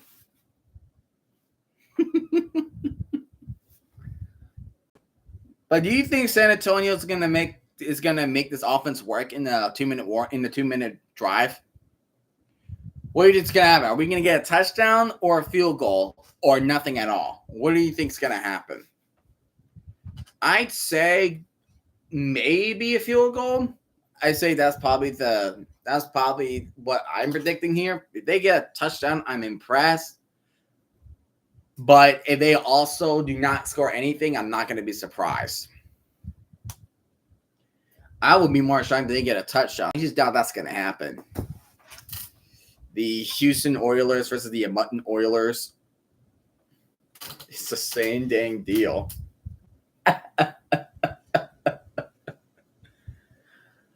Oh, my favorite team's the Oilers. Which Oilers? Yes. So Calamond, he's not making as many mistakes, but he's also not showing statistically enough. At least he's better than what happened with Anthony Brown last night. Luis Perez was a quarterback that made a mistake. That was that what you call it? He threw that interception to Corey Mayfield. So Shannon Burners offense, I mean, the field goal was the only thing offensively they had going. Now they just need to make some adjustments, not only for the 2-minute drill, but you also need to figure out, okay, Renegades run game is really good. How can we stop Caleb Lodge and D.D. Hunter from making such big plays?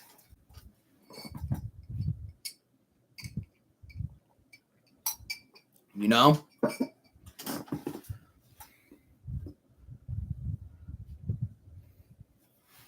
Like, how can they do that?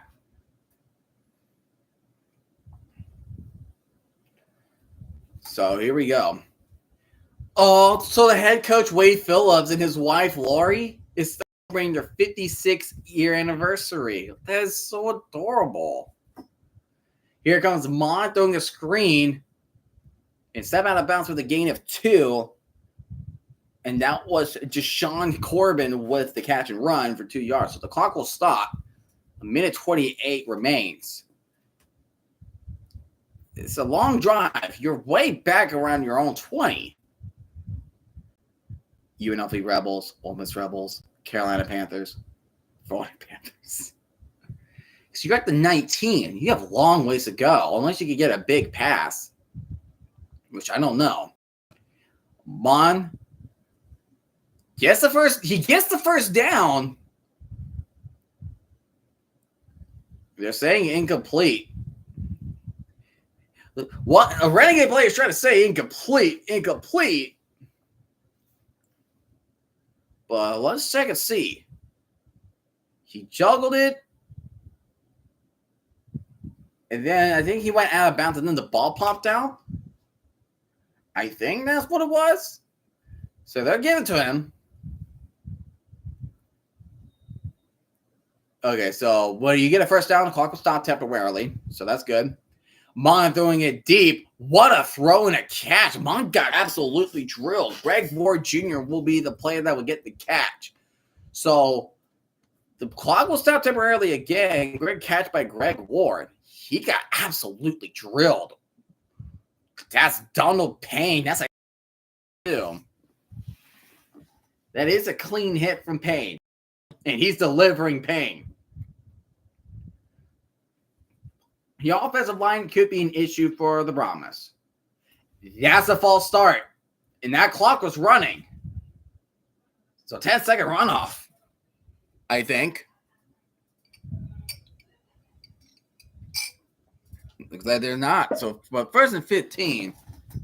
That was on Deshaun Corbin with the penalty. So first and 15. 53 seconds. They're at the 39. So Mond takes a snap, dropping back. He's going deep left side field. And that can be pass interference, but on the offense on Harris. I see that little shove off. That's a shove off. That's going to be on Jacob Harris. I'm sorry, but that was a push off.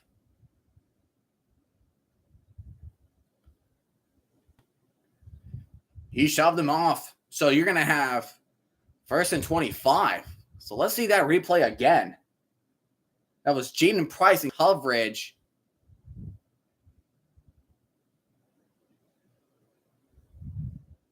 But he caught it, but he shoved him away.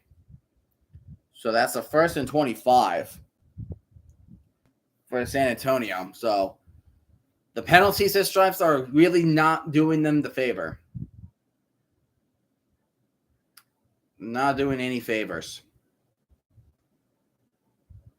Mongo going deep to the middle, an overthrow, incomplete. So second to 25 with 42 seconds remaining. A.J. Smith needs to cook up some magic of what he needs to do to at least get in the field goal range. How is he going to get destroying into field goal range? How will he get the field goal range? Beats me. 2nd and 25. Empty backfield. You got to hike this quick. And that's way out of reach for John Stray Kirkland. So 3rd and 25. Because right now, it's like, because of those penalties back there, you shot yourself in the foot with that. You had a drive, you have a potential game-changing drive, but you destroyed that with those penalties. Especially the pass interference call. That was not the one that the Brahmas did. Play clock winding down from 3 seconds. And they're just gonna hand this off to Corbin. Past the 40. But he gets past 50. That is actually a lot closer. But will San Antonio take a timeout here? It sounds like they do. So there's no more timeouts in the first half. So no team can challenge. So no more challenges in the first half. For the remaining 25 seconds. But because this is 4th and 4, San Antonio trying to convert it for it on 4th down is actually not a bad idea. It's not a bad idea. If you're down by 13, you have to make it at least closer. With a field goal, it's still a 2-possession game, but it's the minimum. You can still try to get the field goal range, but the real question is that in Destroying's range? He can make a 39-yarder, but the question is, can he make field goals further than that? And yes, the offense is staying on the field. Kellen Mond is still on the field. That offense is staying on the field. No timeout, so you can't really change a play right now. No teams, no timeouts. 20 seconds left on the play clock, so whatever happens, happens. From the 50, 4th and 4. They need to get to the 46. Play clock winding from 5. Snap is off. Mond, drop it back, and you're going way deep. And that is falling incomplete. And that is Renegades ball. And I just realized I forgot to change possession. Dang. But here's a problem now. Because I don't know why you went one to go deep. I don't know why you want to go deep. Just get the 4 yards you needed. Because now you have an incomplete pass. The Renegades can get at least a field goal because they're at the 50 now.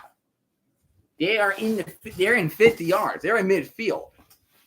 So they can extend this lead, and the Renegades get the ball back in the second half. So no timeouts. Right? There's no timeouts.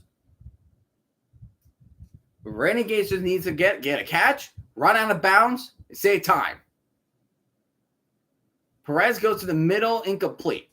Or try to get as many first downs as you can so that temporarily stops the clock. So only 19 seconds. So only 19 seconds left.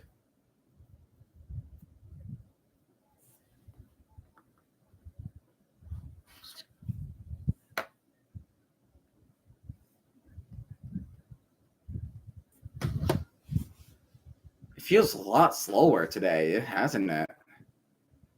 2nd and 10. Perez, he's looking. That's a legal forward pass. That's a legal forward pass. His entire body was past the line of scrimmage. That is an illegal forward pass. That's a legal forward pass. That has to be. That has to be a legal forward pass. His entire body was past the line of scrimmage. He could have just run it. Or at least try to run it. Yeah. his whole body past the line of scrimmage. Cannot do that. It's a loss of down. And that's the 10-second runoff. So there's going to be like 1 second remaining. And we're pretty much just going to halftime right there. Because he made an illegal forward pass. So consider yourself lucky, San Antonio, that he was at the line of scrimmage. Yeah, it was a weird ending to a half, was it? So right now, I think they're just going to kneel it. I think that's what they're doing. They're just going to kneel it. Yep, they're kneeling it. We are now at halftime. Funky, but at least it was more interesting than yesterday with the Battlehawks and the Roughnecks.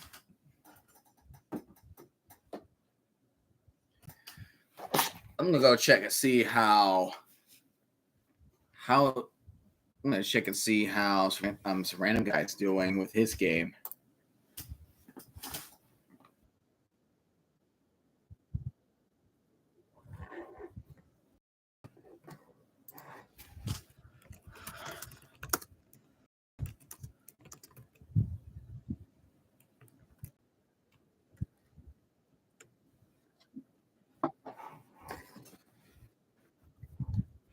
I feel like it's penalties. So now we know 2 of the 3 Texas team sucks. Do you need 3 because you got Houston? Don't tell anyone this, but I personally streams better. What do you think you talk about? I really appreciate that. It's just such a funky game, because they both have strengths and weaknesses. I mean, the Brahmas are inconsistent. I think the biggest problem, Houston we knew sucked. Houston, we knew sucked before the season. Well, yeah. But, like, at least the Renegades are playing potential, but San Antonio are playing a lot less. I have not – man. It's so weird because I really felt like the Renegades – because Renegades have a good running attack. And their passing – and Luis Press is still good. It's just the cleanup for these 2 teams here. It's just the 2 teams right there. It's funky. It's funky. Because Brahmas are a lot more inconsistent. I feel like their offense is regressing. And the Renegades are kind of improving. Like I think their defensive lineman is elite, is legit. Adding Chris Odom to the defensive lineman is really boosted up their run stuffing game and their passing game. So I feel like that really. So I really think that it's kind of improving the game, but the penalties are killer. Like the last drive for the Brahmas, the pass interference on Jacob Harris, he cannot do that. He cannot shove anybody. He cannot shove players out of the way so he can go out of his way to make a catch. You can't do that. 100%, I can't do that. We need a game of only running. Be like Derek. Now everybody has to be like Derrick Henry.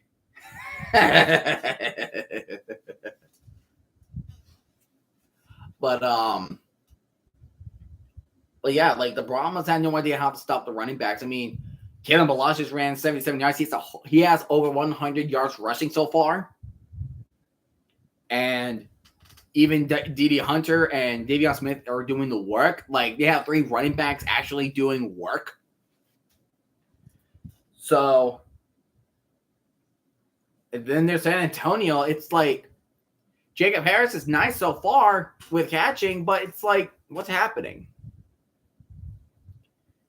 AJ Smith still hasn't changed. he has to be what's comfortable for his playmaking, for his playmakers. He has to be comfortable. Especially on the defense, like Wade Phillips has to come up with a plan of, okay, how can we stop the Renegades run? How can we stop the Arlington's run game? How can we stop that?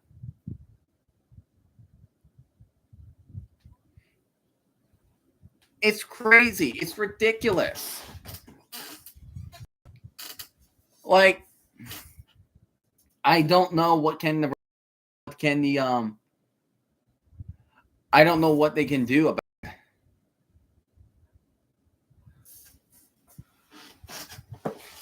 So Brahmas have a lot of work to do. It's not just one thing that is wrong with the Brahmas. There's multiple things that are wrong. And I think is ability to stop the run game and also being more consistent on the offense. And also the offensive line. Because the offensive line is cheeks. Because we have seen, you're not an empty viewer at Base Tugboat. Absolutely not. Arlington offensive line has lacked discipline. Yeah. It's this again. We're talking about penalties. We were literally talking about the penalties. The one that Jacob Harris on the Brahmas set them back. And then you're also talking about the Renegades. I know they had once in that illegal forward pass. Like, he could have just run it, but he threw a pass thrown beyond the line of scrimmage. You know? I don't know. So, it's funky. This game is funky. It's more entertaining than we had yesterday. However,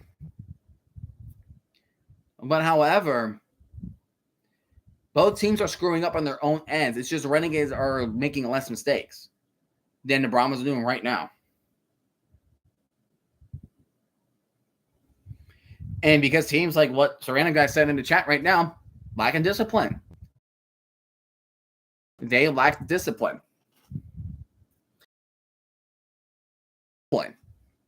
And if you want to be a better team, then you have to be able to learn how to be disciplined.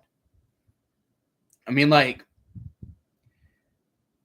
be disciplined. Like, that's something like the Raiders, for example, have happened before, because Raiders were being lack discipline. Remember the fights between Michael Crabtree and Aqib Talib? They fought a couple times and they still have not learned the lesson. That's how they ended up getting suspended or getting ejected from the game.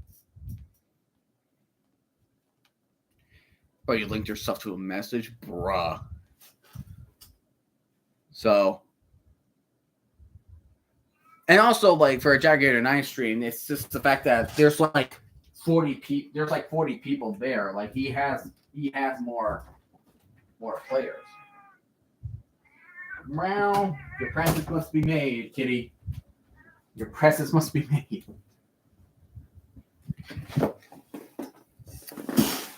Thank you, RFK, for celebrating the 50th Lightning Lounge. Thank you so very much, man. Really appreciate it. But yeah, so as I was saying, like, teams like the Raiders back then were lacking discipline, and that's why. Because teams like the Raiders, the Cowboys, a good amount of times why they were losing games was because they're one of the teams that had so many penalties. Same with the Jets. The Jets had so many penalties last year. It was bad. That's why you lose games. Like, if you lack discipline, then you're not really making because if there's no discipline, you are not going to make these adjustments to yourselves.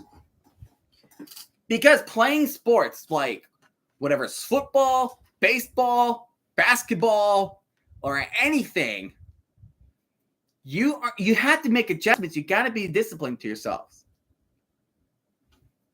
I'm not comparing. I'm saying for the Cowboys' sake, I'm just saying that as an example. especially that Thanksgiving game between the Raiders and the Cowboys, that was horrible because there were so many penalties. There's so many penalties, and it's making you think, do these players ever learn a damn lesson here? Like, do they learn a lesson here? I mean, like, if it's like the officials, like, just not making good calls, that's a different story.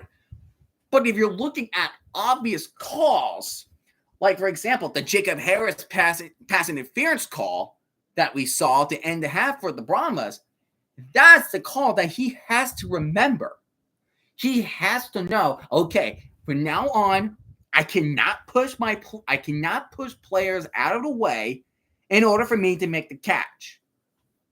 I have my own body. My own body has its own advantage. Regardless if you're big or small, or if you have more body weight than your opposing player. You have to use this. This can help you.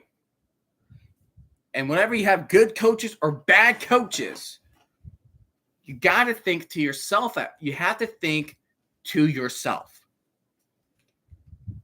You have to know discipline. Or let me give you another example, because this is where the lack of discipline, having a lack of discipline can really impact not only yourself, but it can impact your team. And also, thank you, Zizou, for celebrating the 50th Lightning Launch. I really do appreciate you. But, as I was saying, so in 2020, during the COVID season, there was a player on a high school team. I can look up the name for you right now.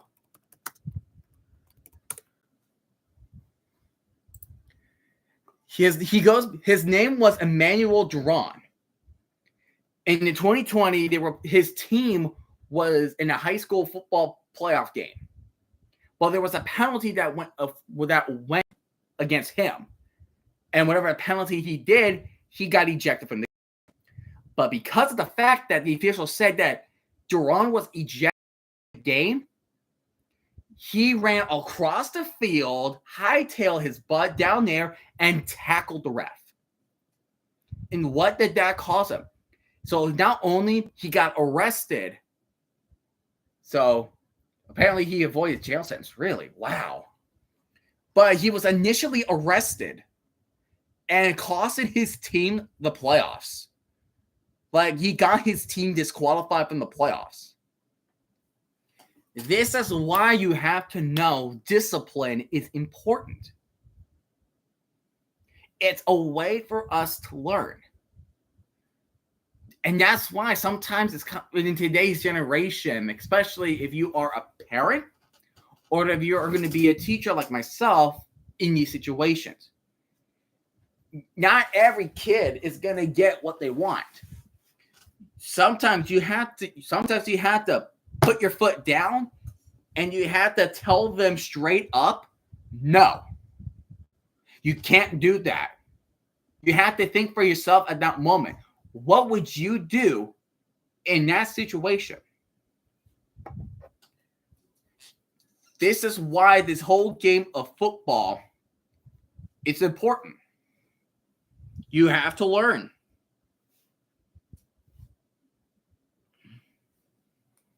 Football is a game of learning. Sports. He sent the kid to ISS. He sent the kid to ISS.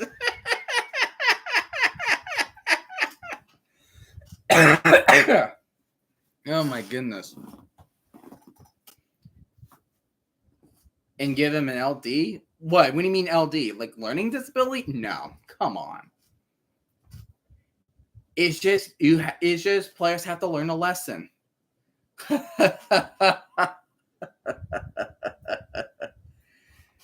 But too long if you didn't listen. We just need to learn discipline. We need to learn.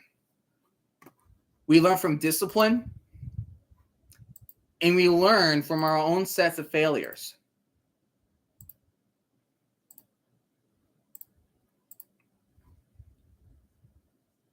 So this game is important. So That's why a game of football is important. Raiders might change things to Pete Carroll. Yeah.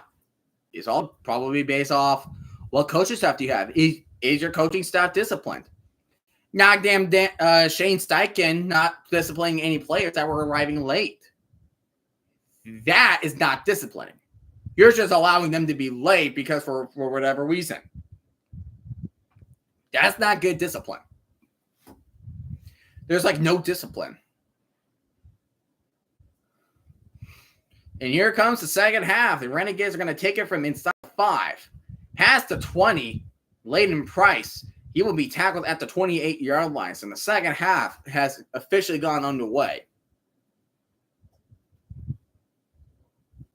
So here we go.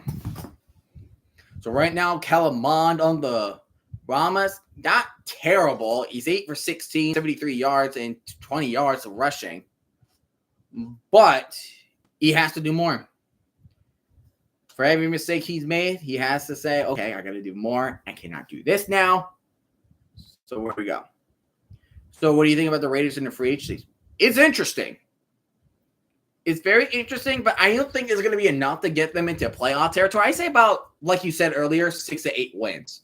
And here comes Kalen Ballage, and Kalen going to get about, I think that was 5 yards on the run right there for, that's 3 yards for Kalen Ballage. But Luis Perez, 9 for 12, 81 yards, 1 interception. Kalen Ballage rushed for 6 times, but he has 105 yards and a touchdown. And Sal Cannella is the leading receiver with 2 catches and 36 yards. Yeah, Raiders draft will determine the season. I say that too as well. I say the draft will consider that too. Luis Perez with a quick pass to Sal Cannella, speaking of which, and that will be a 2-yard gain of Sal Cannella getting tackled by Darius Phillips. So right now we are facing a 3rd and 5 situation with about 14 minutes left of the third. Yeah. Okay, so Zissou, so let me ask you this question. Who are you guys going to draft? That's a bigger question. What position do you think? No, I don't think anybody's expecting them to make it to the playoffs based on though. But now let's answer this question. Who do we think the Raiders are going to pick in a draft? That's a better question. You have 3rd and 6, Perez. Going deep, right too high for Sal Cannella. That is incomplete. Tariq Carpenter was in coverage. And that forces Renegades a quick 3 and out.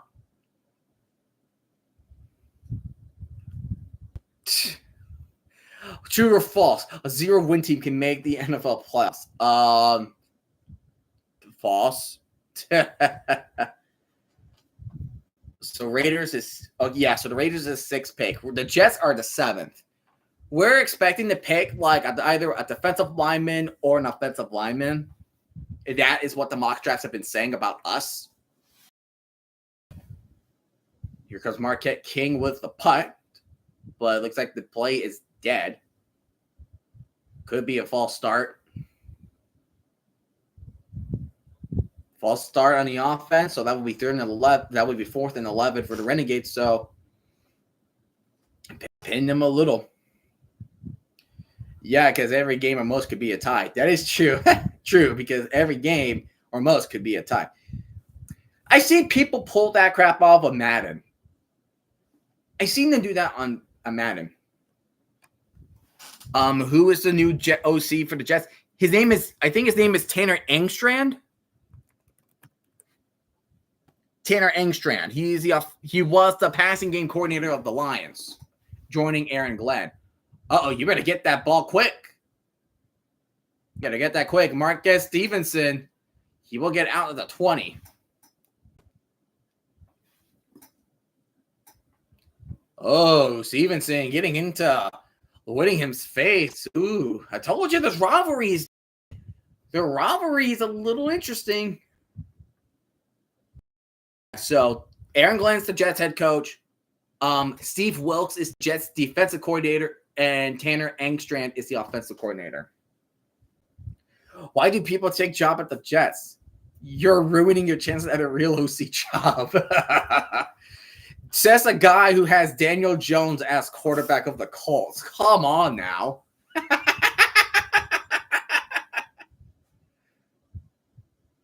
Because kind of mine's going to hand this off up the middle, getting nowhere. That's a yard gain at least for the love it. Because I know the Raiders' new offensive coordinator is Chip Kelly. It's a very interesting hiring. We have Justin Fields. If we can help him improve the passing game, he can be a true dual threat. He's reunited with Garrett Wilson. Plus, I've always believed in Jones, even if he was called. Yeah, freaking right. Yeah, right. Mon with a quick pass. That's Greg Ward. He's going to get a gain of 2, so that's going to be 3rd and 7. I know you're not joking. I'm just saying, are you really sure? Because, man, okay, so here's what I'm going to predict about the Colts this year. I have a strong feeling they're going to go back and forth between Daniel Jones and Anthony Richardson. And that's what's going to happen. The Brahmas are 1 for 6 on third down conversions. That is a really low percentage for the Brahmas. They need this third down conversion now. Could that be pass? Coverage by Gene Harris covering John Lovett, but could that potentially be pass? Maybe.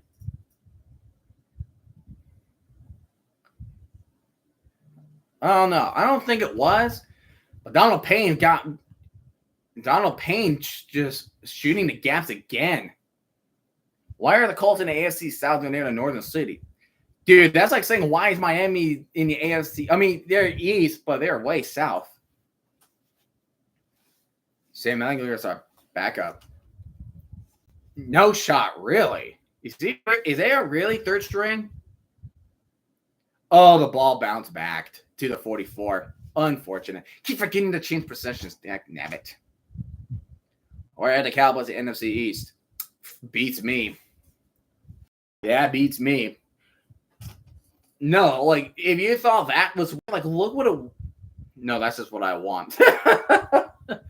No, I mean, look at the NFL divisions back then. Look at the NFC West. The freaking Falcons and the Saints were in the NFC West. Hang on. NFL divisions by year. I'm showing you what it was. What it was by year, right? Because it's funky. Going by what they were every year was funky. Hold on. Like, listen, like, because this is, all right, so the year I'm looking at, this is 2001. So this is the 1 year. I think the Raiders should take T-Mac. Who's T-Mac? Who are you referencing T-Mac? Or Carter for 6? Who are you referencing, Zizou?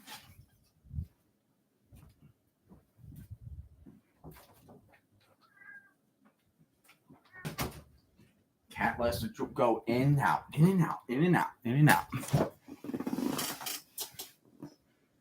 Like Kaliko Cast is high. Well, Manny says hi back as well. Chair saying nothing can breaks. Like, listen to this, right? So, NFC West in 2001. There was the Rams, the 49ers, the Falcons, the Saints, and the Panthers. You freaking tell me who's in the where's the most westernmost team? Oh, you're talking about that wide receiver from Arizona. That kid's good. He's a freaking beast. That kid's good. You talk about that. His first name is hard to pronounce, like Titerota Tateora McMillan. It's hard to pronounce. But yeah, he's a beast in Arizona. He's a freaking beast.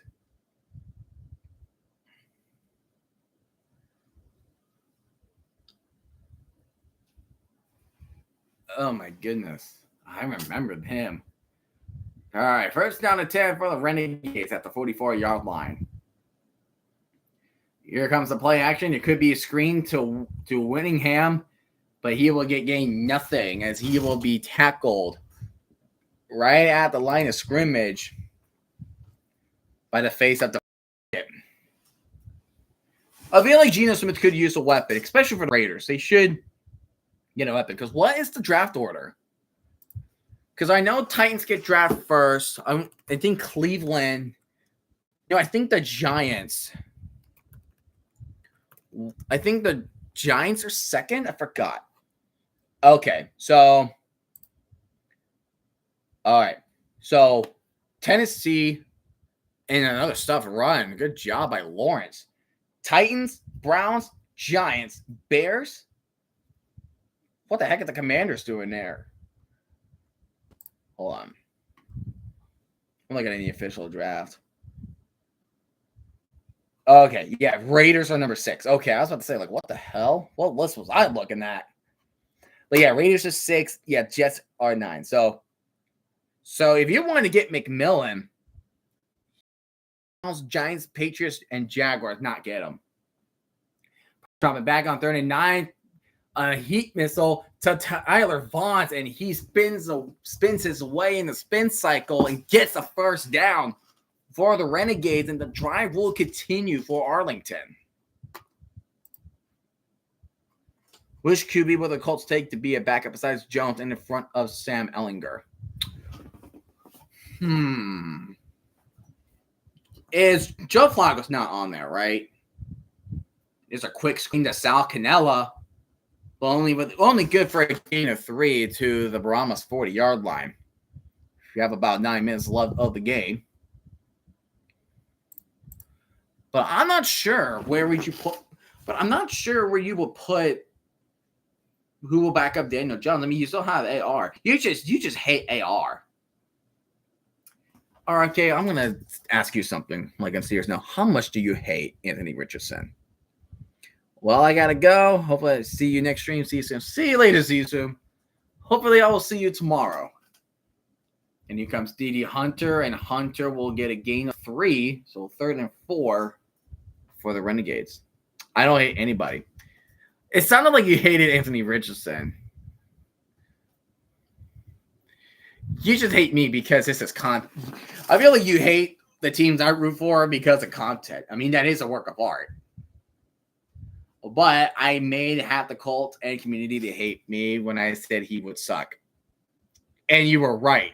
Correct. And it turns out you were right. So everyone's like, how do you freaking know he was going to suck? Is that a false start or is that encroachment? If that's encroachment, that's an automatic first down.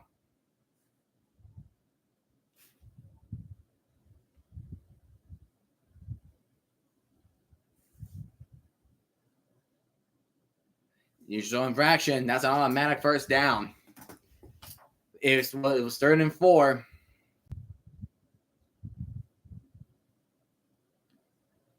Yeah, 2 players. 2 players on the Brahmas jumped. They love me now. Well, aren't you consider yourself lucky?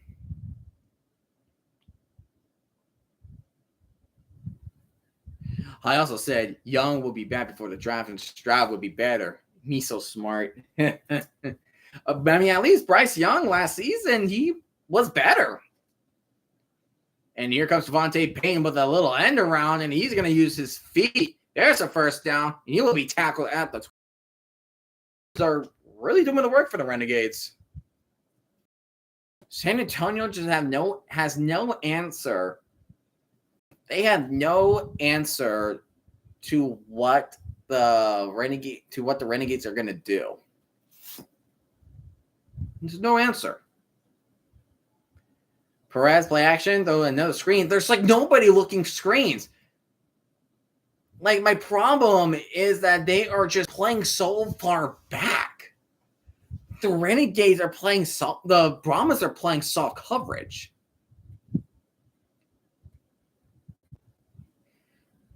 Also, the Jack need to move on from T-Law.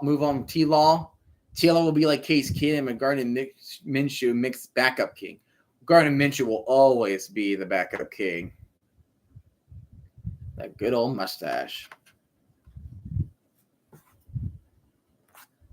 But play clock winding down. 2nd and 2 for the Renegades. And Perez might as well just cap that. Incomplete for Javante Payton. Minshew's a Pro Bowler with the Indy Colts.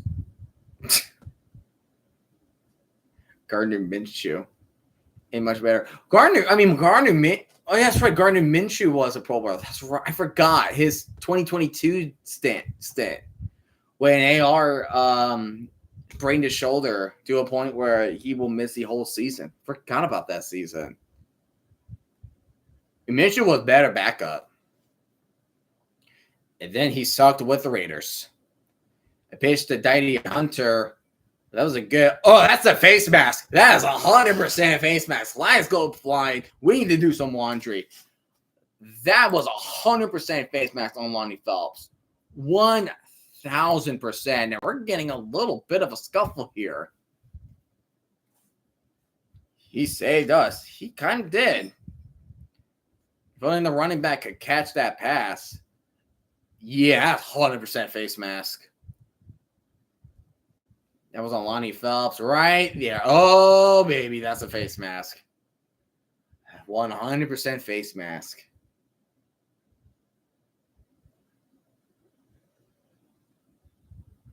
Penalties are screwing up the Brahmas. Really screwing them up.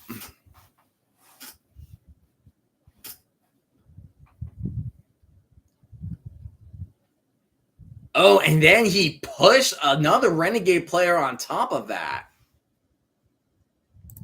I told you it's a lack of discipline.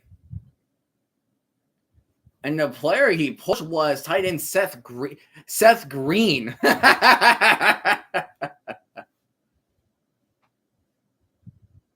here comes Didi Hunter, and he will not get any yardage. He will get a gain of 1, so the Renegades will literally be at the 1-yard line.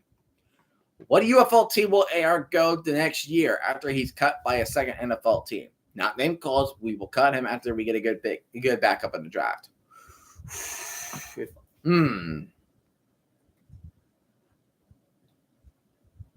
It'll be nice to see him in the Battlehawks.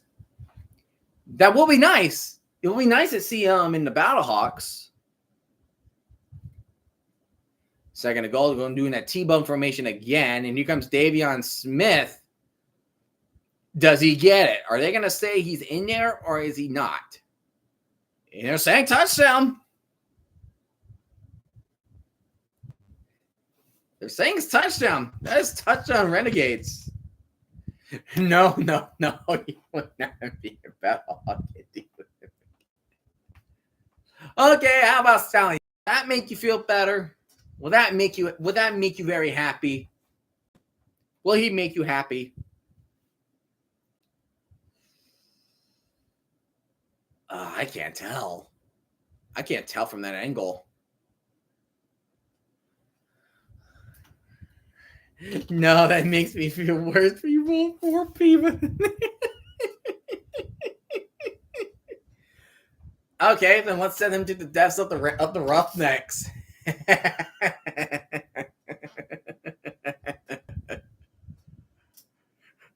How about that? We'll send him to the depths of the Roughnecks.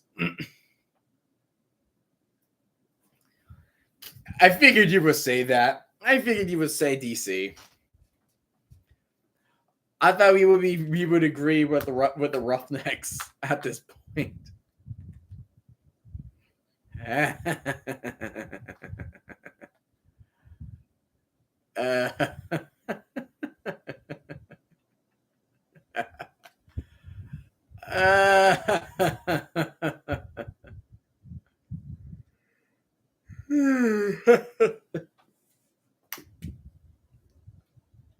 So what's going on here now? Like, they score a touchdown and then nothing else is happening. Are they good? Okay, so they're going to go for another 2-point attempt.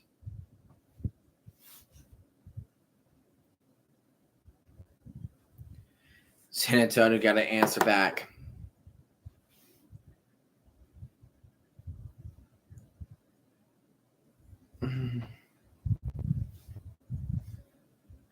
Drop it back. Perez going for 2. He's going to fire for the end zone. And they're saying that Dante Burnett caught the pass, so 2-point conversion is good. So now it's a 21-point gain. But the Brahmas really need to got to score. And it's important for them to score.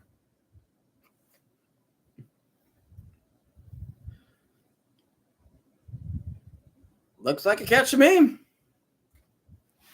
That looks like a catch to me. Davion Smith right now with 2 touchdowns. He's responsible for those 2 touchdowns. All 3 touchdowns, all the Renegades involved with the running attack. And that looks like a little bit on the edge. There we go. Kitty wants out, because of course Kitty wants out. Don't you, Kitty? Here you go. You're free. Kitty is free. Dun dun dun dun dun dun.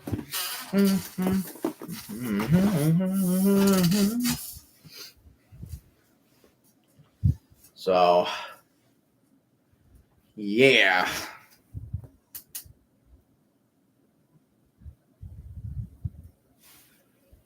So the Brahmas, lack of discipline. The face mask call did the work to give the Renegades enough to get a penalty, to get what you call it. It was enough for the Renegades to get a touchdown and a 2-point conversion.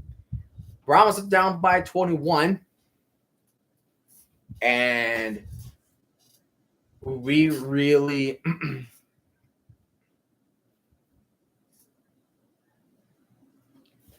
Brahmas got to score quick. And then they can't, as of right now, since we're still in the 3rd quarter, they can't go for 2-point conversions. They cannot go for 2-point conversions. They would have to wait.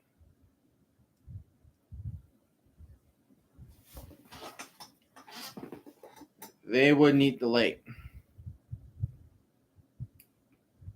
Bum, bum, bum, bum, bum, bum, bum, bum. So, the run game for the Renegades, top notch. Brahmas inconsistent as all can get. So as of right now, the Renegades. Oh yeah, and Perez has a new book. Forward by Bob Stoops.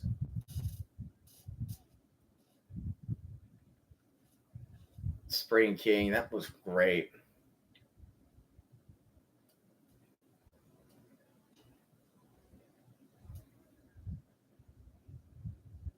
I gotta give that book a read. So these Perez Spring King. And they're reading it too.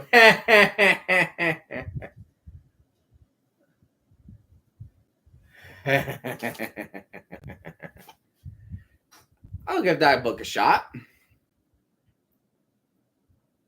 And they're taking it from barely edge. So here's Anthony McFarland.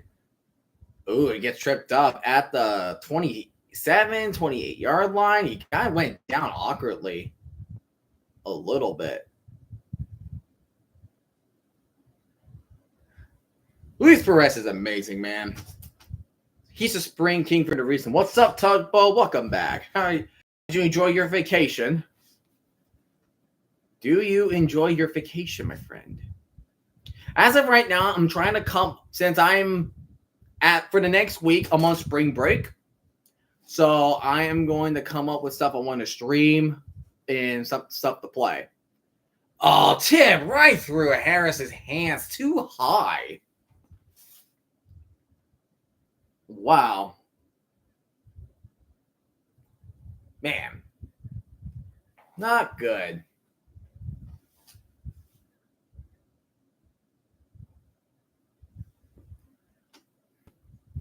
Luis Perez, he's 14 for 19, 105 yards, but one interception and no touchdowns. Ooh, it's a delicious lunch. What was lunch? Deep pass. Oh my goodness. Another pass attempt to Harris. He can't catch a break. Not catching a break. He is hitting his hands, but there was a defender just making a good play, or it was just too high of a placement from Kellen Bond. Now it's 3rd and 10. Have his way, they may not gonna get it.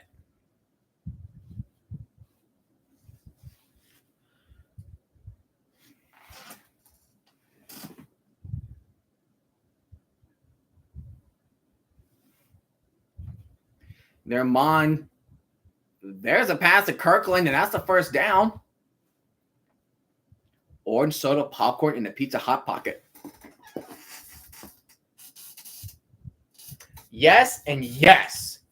Orange soda, one of my favorite sodas. Popcorn, one of the healthiest snacks. And I haven't had a Hot Pocket in a bit. They're always popping hot. Kellerman just slinging it now. And there's Harris getting a play, spinning around. He's still at the 42 in Renegade territory.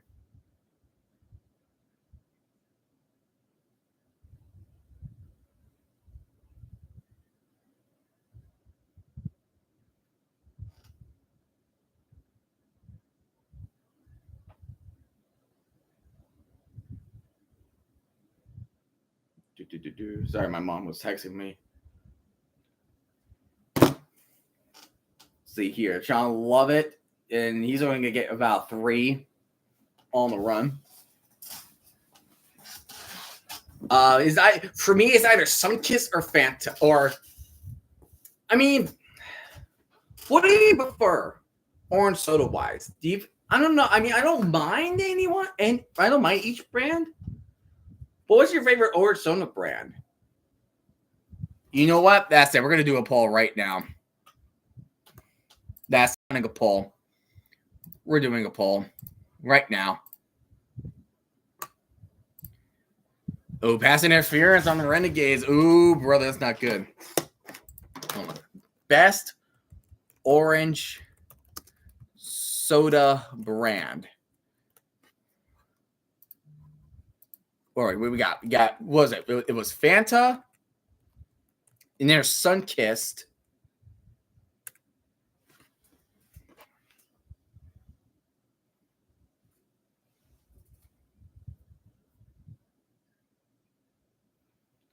And then there's also Crush. All right, polls open. Go ahead and vote. I want to see what you guys think. Fanta, Sunkissed, or Crush. What do we got? What do we got soda-wise?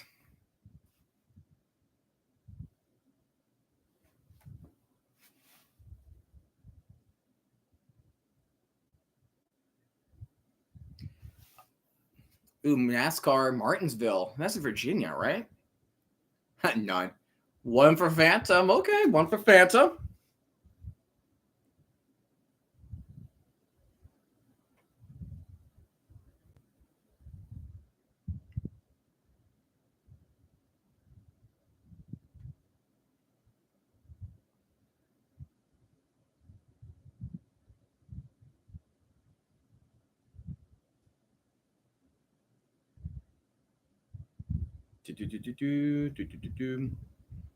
We're down to 10. A screen to Greg Ward.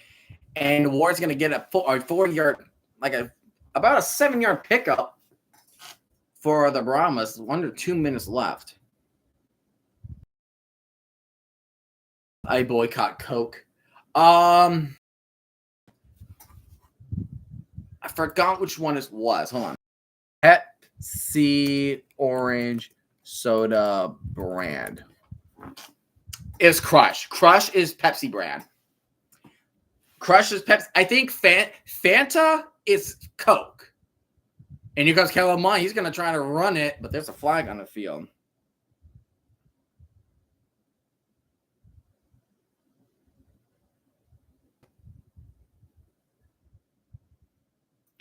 So, Holding on the Brahmas. Nope.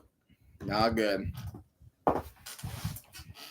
That's right. Oh yeah, freaking Pepsi does have orange flavor. Okay. Yeah, so Fanta, Crush, and there's Sunkiss. Sunkiss is ginger ale. I think that's Canada, like ginger ale flavor. I think that's what it is.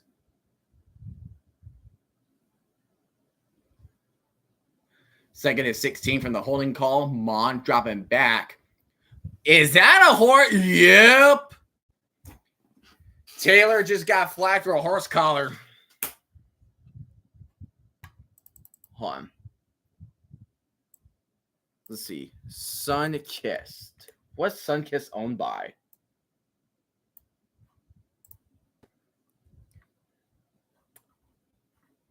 Okay. So Crush is Dr. Pepper.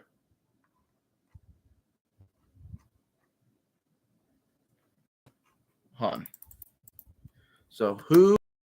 Like, I wonder. Sunkissed is owned by Keurig Dr. Pepper. Okay. So it's Keurig Dr. Pepper. Sunkissed is owned by 7 Dr. Pepper. Thank you. I really appreciate correcting me on that one. That's my bad.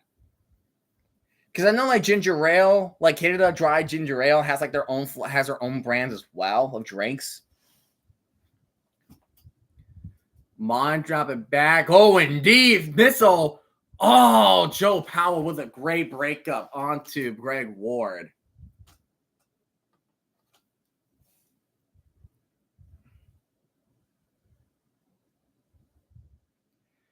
Fourth and 23. They're saying there was no horse collar. Well, damn. That ain't good. So is San Antonio ever going to win? Oh, Destroying is going to try for a long field goal attempt. How long are we talking here? That's a 56-yard field goal attempt for Destroying.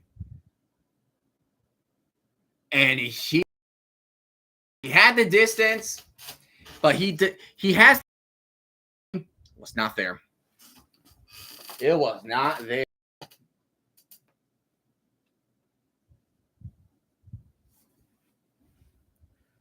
Oh, okay. I see. Okay. I get it. I completely get it. All right. Freaking talk about he didn't destroy the field goal.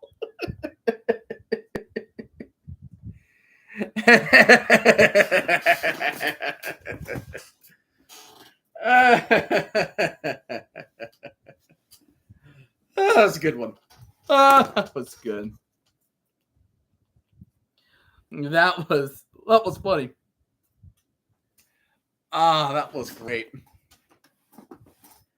All right. So, because what I'm thinking of trying to do for this week, because my girlfriend and I can't really hang out as much next week, which is ironic because I'm on break all next week. And she has closing shifts, and she has closing shifts all next week except Wednesday. And I was like, I'm on break, but at what cost? So like, I'm trying to see if I can stream a baseball game for my own choosing.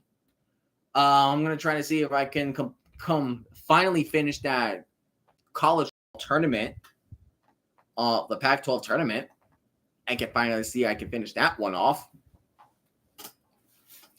And also, maybe we can, and then maybe I can do a play some Dragon Quest Builders, like finally play that game. Like at least one part for Dragon Quest Builders and Dragon Quest 3 Remake. My spring break was 2 weeks ago. Wait, your spring break, are you a college student? Like, are you college? Or are you an actual student? Because the county I work at has their spring break, is going to have their spring break right now. So that is where I'm at this moment. All right, so there's 10 seconds left. So we're going to do one play, then we're going to end to go ahead to fourth quarter. So over under is 39 points. So I hope if your money is on the line, you better be praying. Okay, then so that makes sense. So since you were talking about college, yeah, so spring break will be earlier. Okay. I get it. Nope, I totally get that. And that's a false start on 53 on the Renegades. Or 53, 6-3, 6-5. They met. They do look similar at ways. Yeah, penalties for games. If they have 10 today, it feels so weird being 20 years old.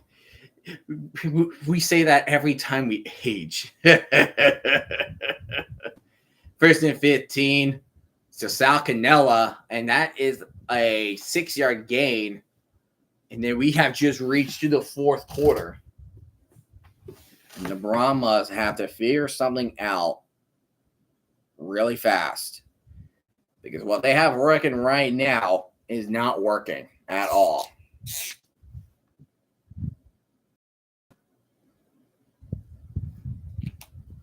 So here we go. Lone Star Showdown, Interstate 35 Showdown.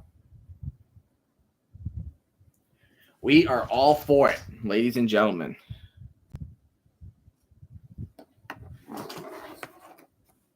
So, all right. So here's the plan for tomorrow. And I will update it and I will definitely do an update. So plan for Sunday, 3/30th. I will not stream Panthers versus Showboats. I will stream. So I will still stream the Stallions versus Defenders.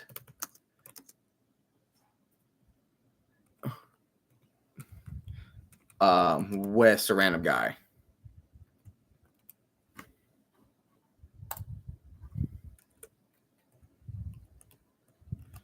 At 6:55, I will stream MLB. Hold on. I'll stream MLB Sunday night baseball between the Braves, which is my team, and the Padres. And light it up. And then light it up. So that's the plan. So I will not stream Panthers and Showbutts at noon. I will not do that. I am going to stream the Stallions versus Defenders with Random Guy. And after that game, I will stream Sunday Night Baseball between the Braves, which is my team, versus the Padres.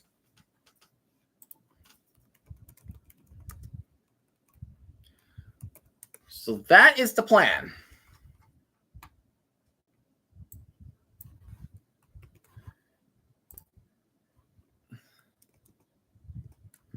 So that's the plan. And I should say p.m. Eastern time. Perfect. So that's the plan for tomorrow, March 30th. Yep. All right. So that is my plan.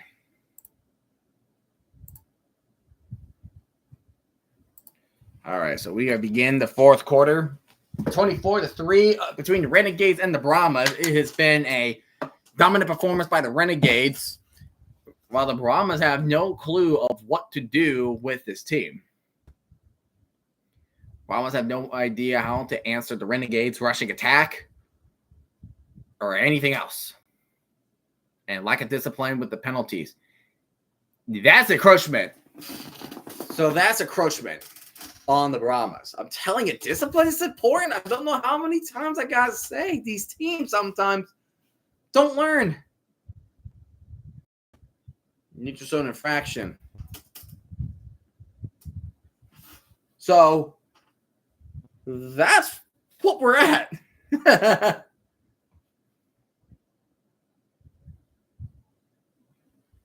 So 2nd down and 5.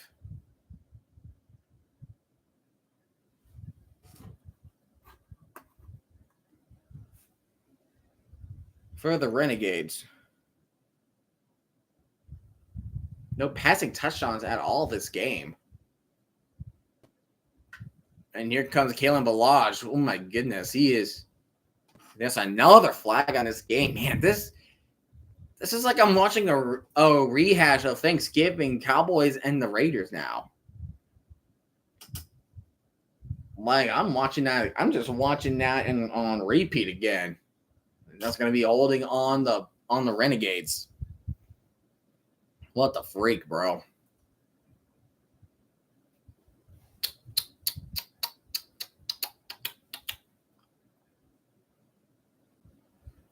Look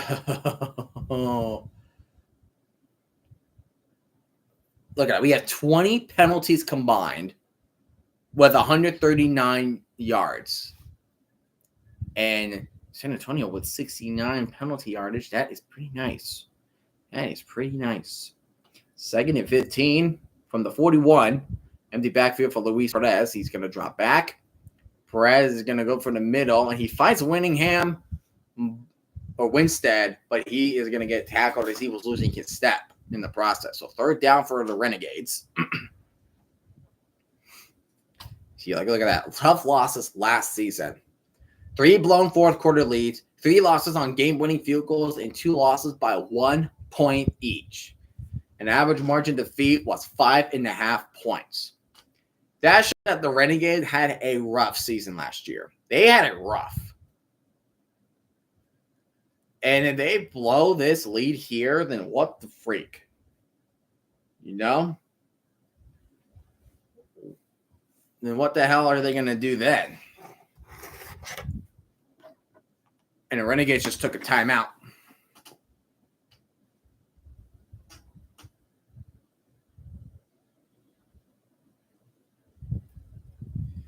Oh, brother. And Braves can't wait to lose game number 3 and number 4 because I'm going to torture myself to watch Sunday Night Baseball on Sunday Night Baseball, a baseball game that I have to do. Perez has been game manager in this game.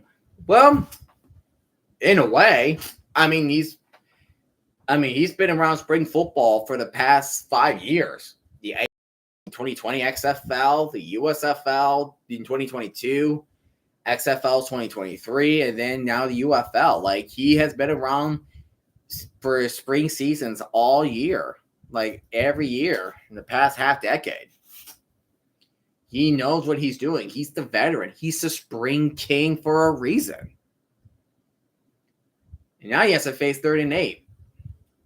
Perez dropping back. And nobody's covering that little flat by Balaj. I think that's a 1st down. And they're going to give it to him. See, like, who was covering Balaj? Who was covering Balaj on the flat? Nobody was there on the flat. There's nobody. There's nobody there.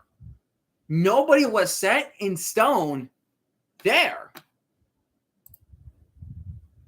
Nobody's there.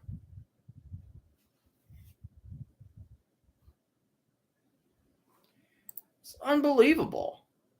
It's like, what the hell?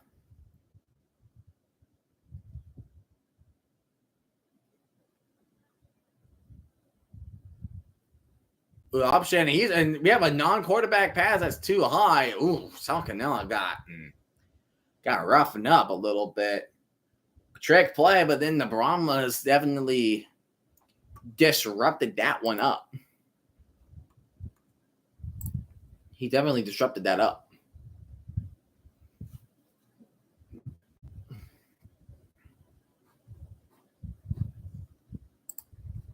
Yeah, so I would not. Yeah, so I would not stream Panthers Showboats. I am going to stream Stallions and Defenders with Surrender Guy, and I will do ML Monday Night Baseball at 6:55 Eastern. So Perez for a pass, and he finds Taylor Vaughn. Ooh, what a good cutback from Vaughns. And they're fighting for the ball. It's like they were fighting for the ball, and we're getting shovey, and there's a flag. Oh, man, they are getting too handsy. They are getting too handsy with each other. See, Vaughn has a catch. He makes the move. That was a nice move. They never started fighting for the ball.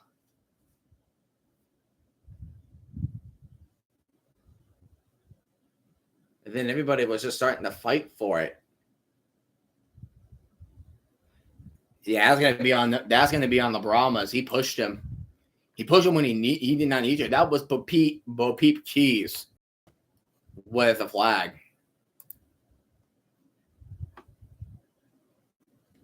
Not good. Not a good penalty.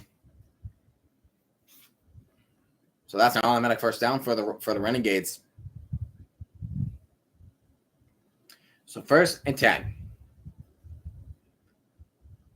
So Perez with the catch, and that is a good catch and attempt for the first and good first down run by Deontay Burnett, the former Houston Roughneck, in setting up 1st and goal for the Renegades.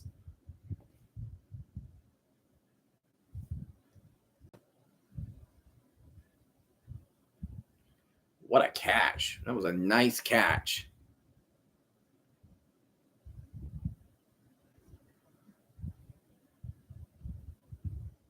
So now you're dealing with 1st and goal.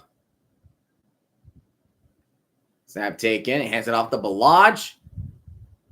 Does Balaj reach in for the second time? No, they're saying he's short.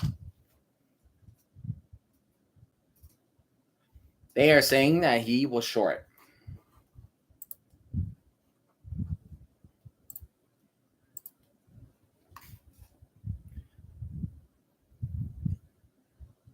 Yeah, that's short. His elbow's down. Good call, mighty officials. There's a trip set on the bottom that we may get a screen. Either he's gonna get his screen, and the timeout will be called again by the Renegades. By the Renegades. 10:40 up 24-3. The Renegades are within striking of getting a touchdown to extend their lead at least 30-3. The Brahmas are not getting much on the offense, not scoring a touchdown. At least the Houston Roughnecks scored a touchdown in that game. But as of right now, the Brahmas have not really been doing anything all game. Like, yes, they got the interception that led to a field goal, but what else have they been doing? There's lack of discipline. Their O-line can definitely be some trouble for the Brahmas. Can definitely be some trouble for the Brahmas. And also, like, there have been opportunities where they were making great plays, but they've been negated because the team lacks discipline. Or in other words, they keep on getting penalized over and over and over again. It's not an ideal state you want to be, are the San Antonio Brahmas. Because next week is the Battlehawks. And you saw how dominant the Battlehawks played against the Roughnecks. And then the Brahmas are not doing well. Are not doing well against the Renegades. Like, they just not look good. And this is like the same coaching staff. This is Wade Phillips, the head coach. Oh, brother. Hold on. Let me check to see. Hold on.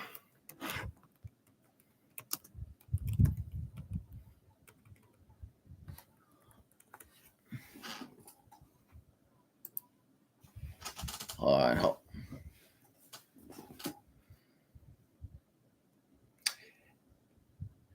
Absolutely not. Yeah. No. Oh my gosh, no. No. No. No. Come on. No. I'm not. I'm not doing it. No. No. No. No. Hand out to Balaj. He doesn't get it. Very hilarious, RFK. Very hilarious.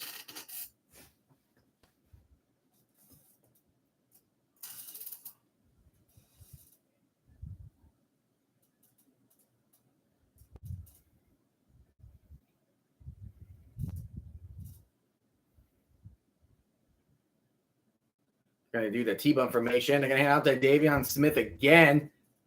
And there's a hat trick for Davion Smith. 3 from both 1 yards, but 3 touchdowns for Davion Smith. Putting in the workload. Should they cut destroying? No. No. Absolutely not. But no, they should not cut destroying. Destroying is the sole reason why they are not being sold out right now. It's the sole reason why they are not being sold out. They're not being shut out. So they're going to go for a 2-point attempt from the 32. So that's their 4th touchdowns. All 4 of them were rushing touchdowns.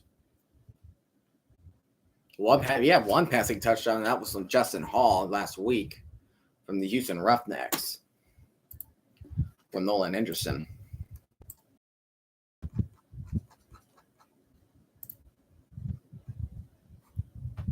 And there's a catch from Seth Green, and no, the extra point attempt's not good. Okay, so now the attendance figure is in for the Arlington Renegades. So the official attendance figure is 10,114. Now, what time did the game start? The game started at 4.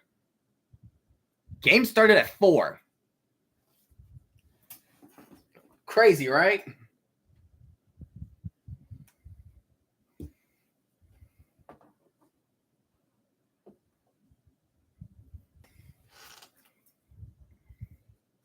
The game started at 4. All right, I'm going to put it down in my notes.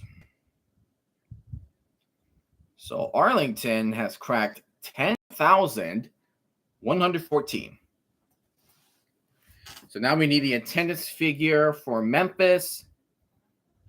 And we need the attendance figure for the DC Defenders. So 10,000 Arlington. Like 10,000 is like a little sweet spot. It's a little sweet spot if you are the Renegade, if you are in the UFL. 10,000 is a nice group of people, especially when you are only like a small group league. I thought it was 4, but that wasn't too long ago. All right. Davion Smith's stat line. 3 carries, 3 yards, 3 touchdowns. That's all you need to know. All right, so here's what I'm thinking. What game should I do?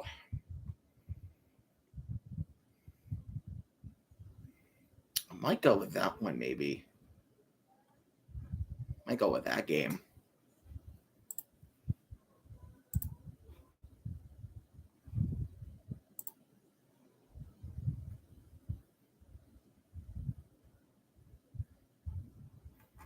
Yeah.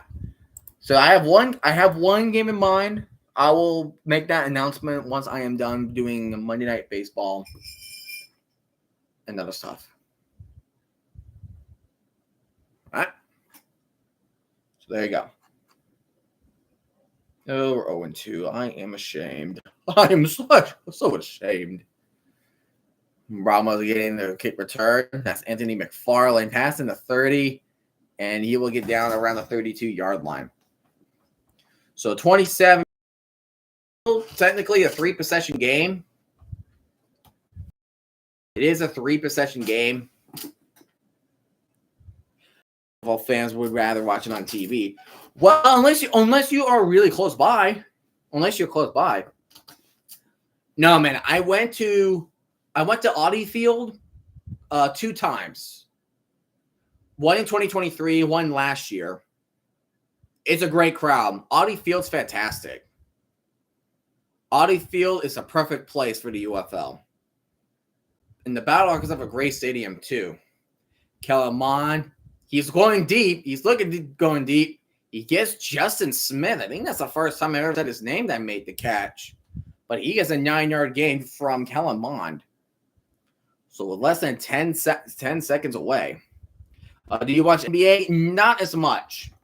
The sports I'm mainly into is obviously football. I'm a little interested in the MLB.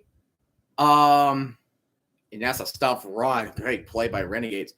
And sometimes I watch a little bit of esports at times, but I don't really stream it because it's like a watch party. And I am definitely not a big content creator on podcasting. UFL Scoregami. I wonder if that is a Scoregami. There's people on Twitter. Hold on. And there's usually people on X or Twitter that do Scoregamis. And that is Sean Corbin, and it looks like he is short. Screw it. Go for it. Yeah, no choice. You know, out of curiosity, what is your guys' favorite MLB teams? What is your guys' favorite MLB teams? I know RFK, you're Cardinals, but talk about what about you? What's your favorite MLB team? I'm kind of curious. You don't have one? That's fine. Are they going to get a timeout? Yep, timeout. Timeout, Brahmas. Hate to use one. They hate to use one.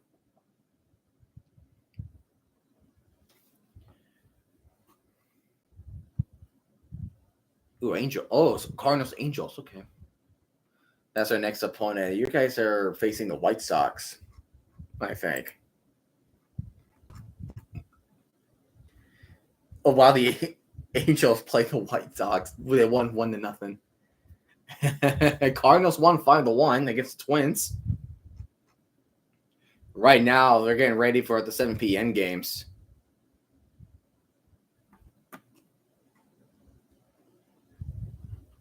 So there you go. And in Vegas, we get the Angel game, so I watch them sometimes.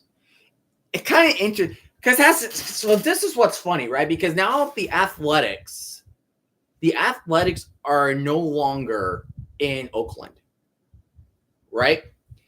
So now the Athletics do not have a city name. They're just the Athletics. No, not like, yes, they're moving later. They are going to move to Vegas, but they're not the Vegas Athletics now. There's just the Athletics. Which to me, that's freaking weird. That's funky. Not a fan of. I don't know why. I'm not a fan of that. I am so not a fan of that. Not by one bit.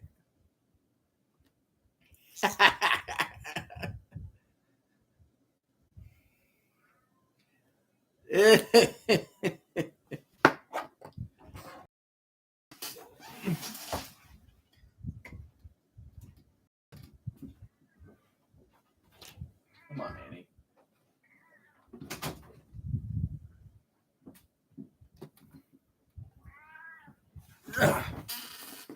But the game is about to be over. Hopefully, the game is about to be over soon because right now it is 7. So in about 15 minutes, these baseball games are going to come on. 3 names in 8 years.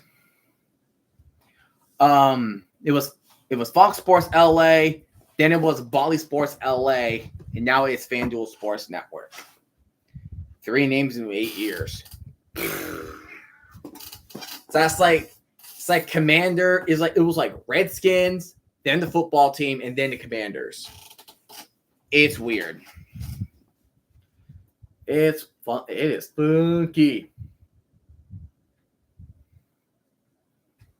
That is funky. Funky. Maybe this game? Maybe? I don't know.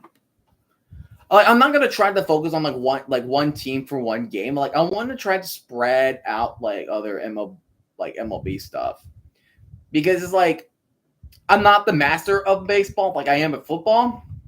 I wanted to learn the game. I wanted to learn more of the game. If I really want to, if I'm in the mood for it. Like, maybe I could get maybe one day I could do, like, RFK's team, the Cardinals. Maybe I'll do a game of that. I'm not sure.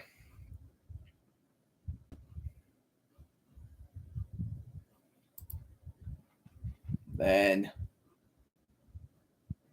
Friday, that's Friday night. That is Panthers and Stallions on Friday night. That game starts at 8, so anywhere from 4. Okay. When A's move to Vegas, FanDuel Sports Net will probably turn into FanDuel Sports Vegas. Probably. They're probably going to do that. They're probably going to do that much more of. They're probably going to do that more of the fans.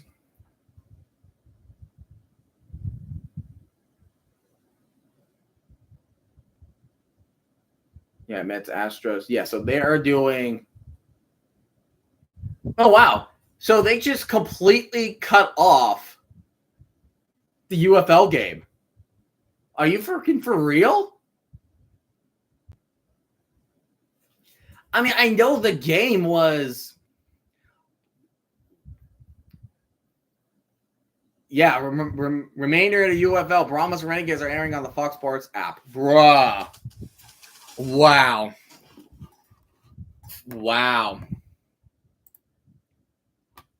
Just wow. I'm a loss for words. They just completely cut off the game. Holy damn.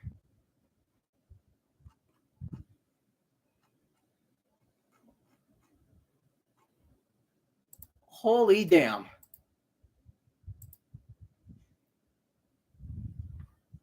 Wow.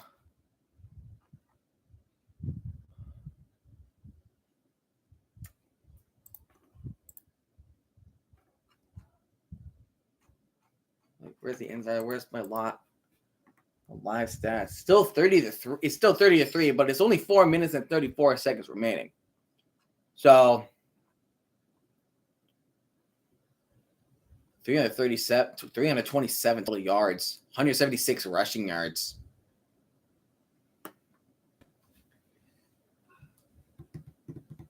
And it's weird because both teams have equal time of possession. So, anyways, so that'll do it. So we know that. Oh, and of course, we missed a touchdown. Brahmas scored a touchdown. Come on, brother. A 12-yard touchdown from John Lovett. For 12 yards. Wow. They cut it off for baseball, and we missed a touchdown. We got to see it. And they tried for a 3-point attempt, but that failed. And so now they can try to do a 4th and 12. They could do a 4th and 12 onside kick attempt if they want to.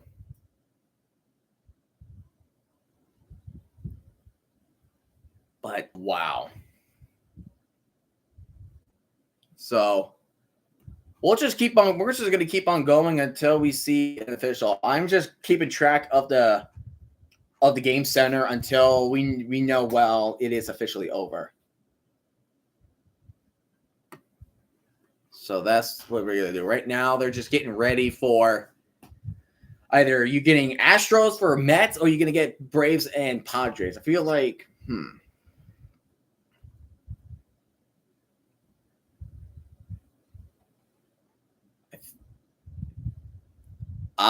okay. I see now. But yeah. It is what it is. It is what it is, my friends. That is what it is.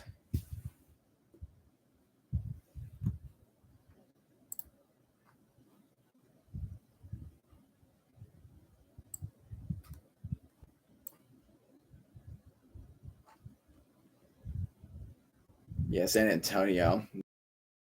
Way too long to get a drive in.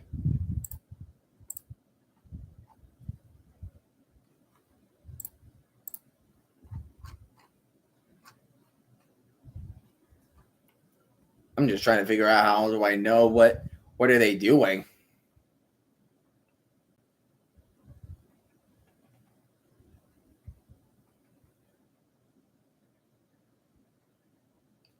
Every sport happening right now. Football, hockey, baseball, NBA, and college basketball. You darn freaking tootin'. Darn freaking tootin'. And NASCAR. Yeah. Okay, I see.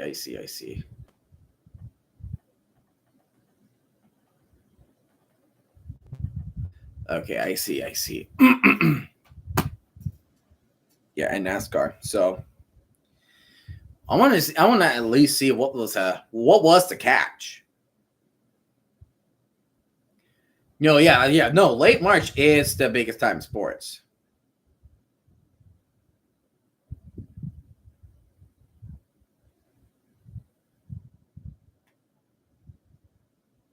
But yeah. But no, I'm agreeing with the guy, James Larson.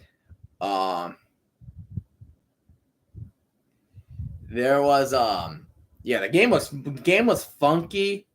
It was messy. It was just weird all around. Well, yeah, it's like the Brahmas. It's like, yes, Renegades win, but still, it's like no. So, since we know the Renegades are gonna win this game, and they're gonna start the season 1-0. Renegades just embarrassing the Brahmas. So now I'm kind of curious of like when people are saying, okay, who's the worst team in week 1? Is it will it be the Brahmas or the Roughnecks or the two losers of Sunday?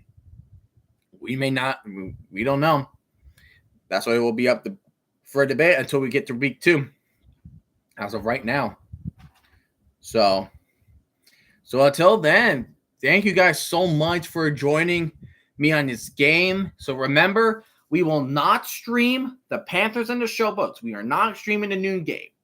But we are going to stream the Stallions and the Defenders at around 3 p.m. with the random guy, who is a Stallions fan. So we're going to have a little bit of all-out war right 6:55. I Braves and the Padres for a Sunday night baseball and baseball for the first time ever. So thank you guys so much for joining in, and hopefully I will see you guys next day, tomorrow. I hope you guys have a great rest of your day. Have a good night, everybody.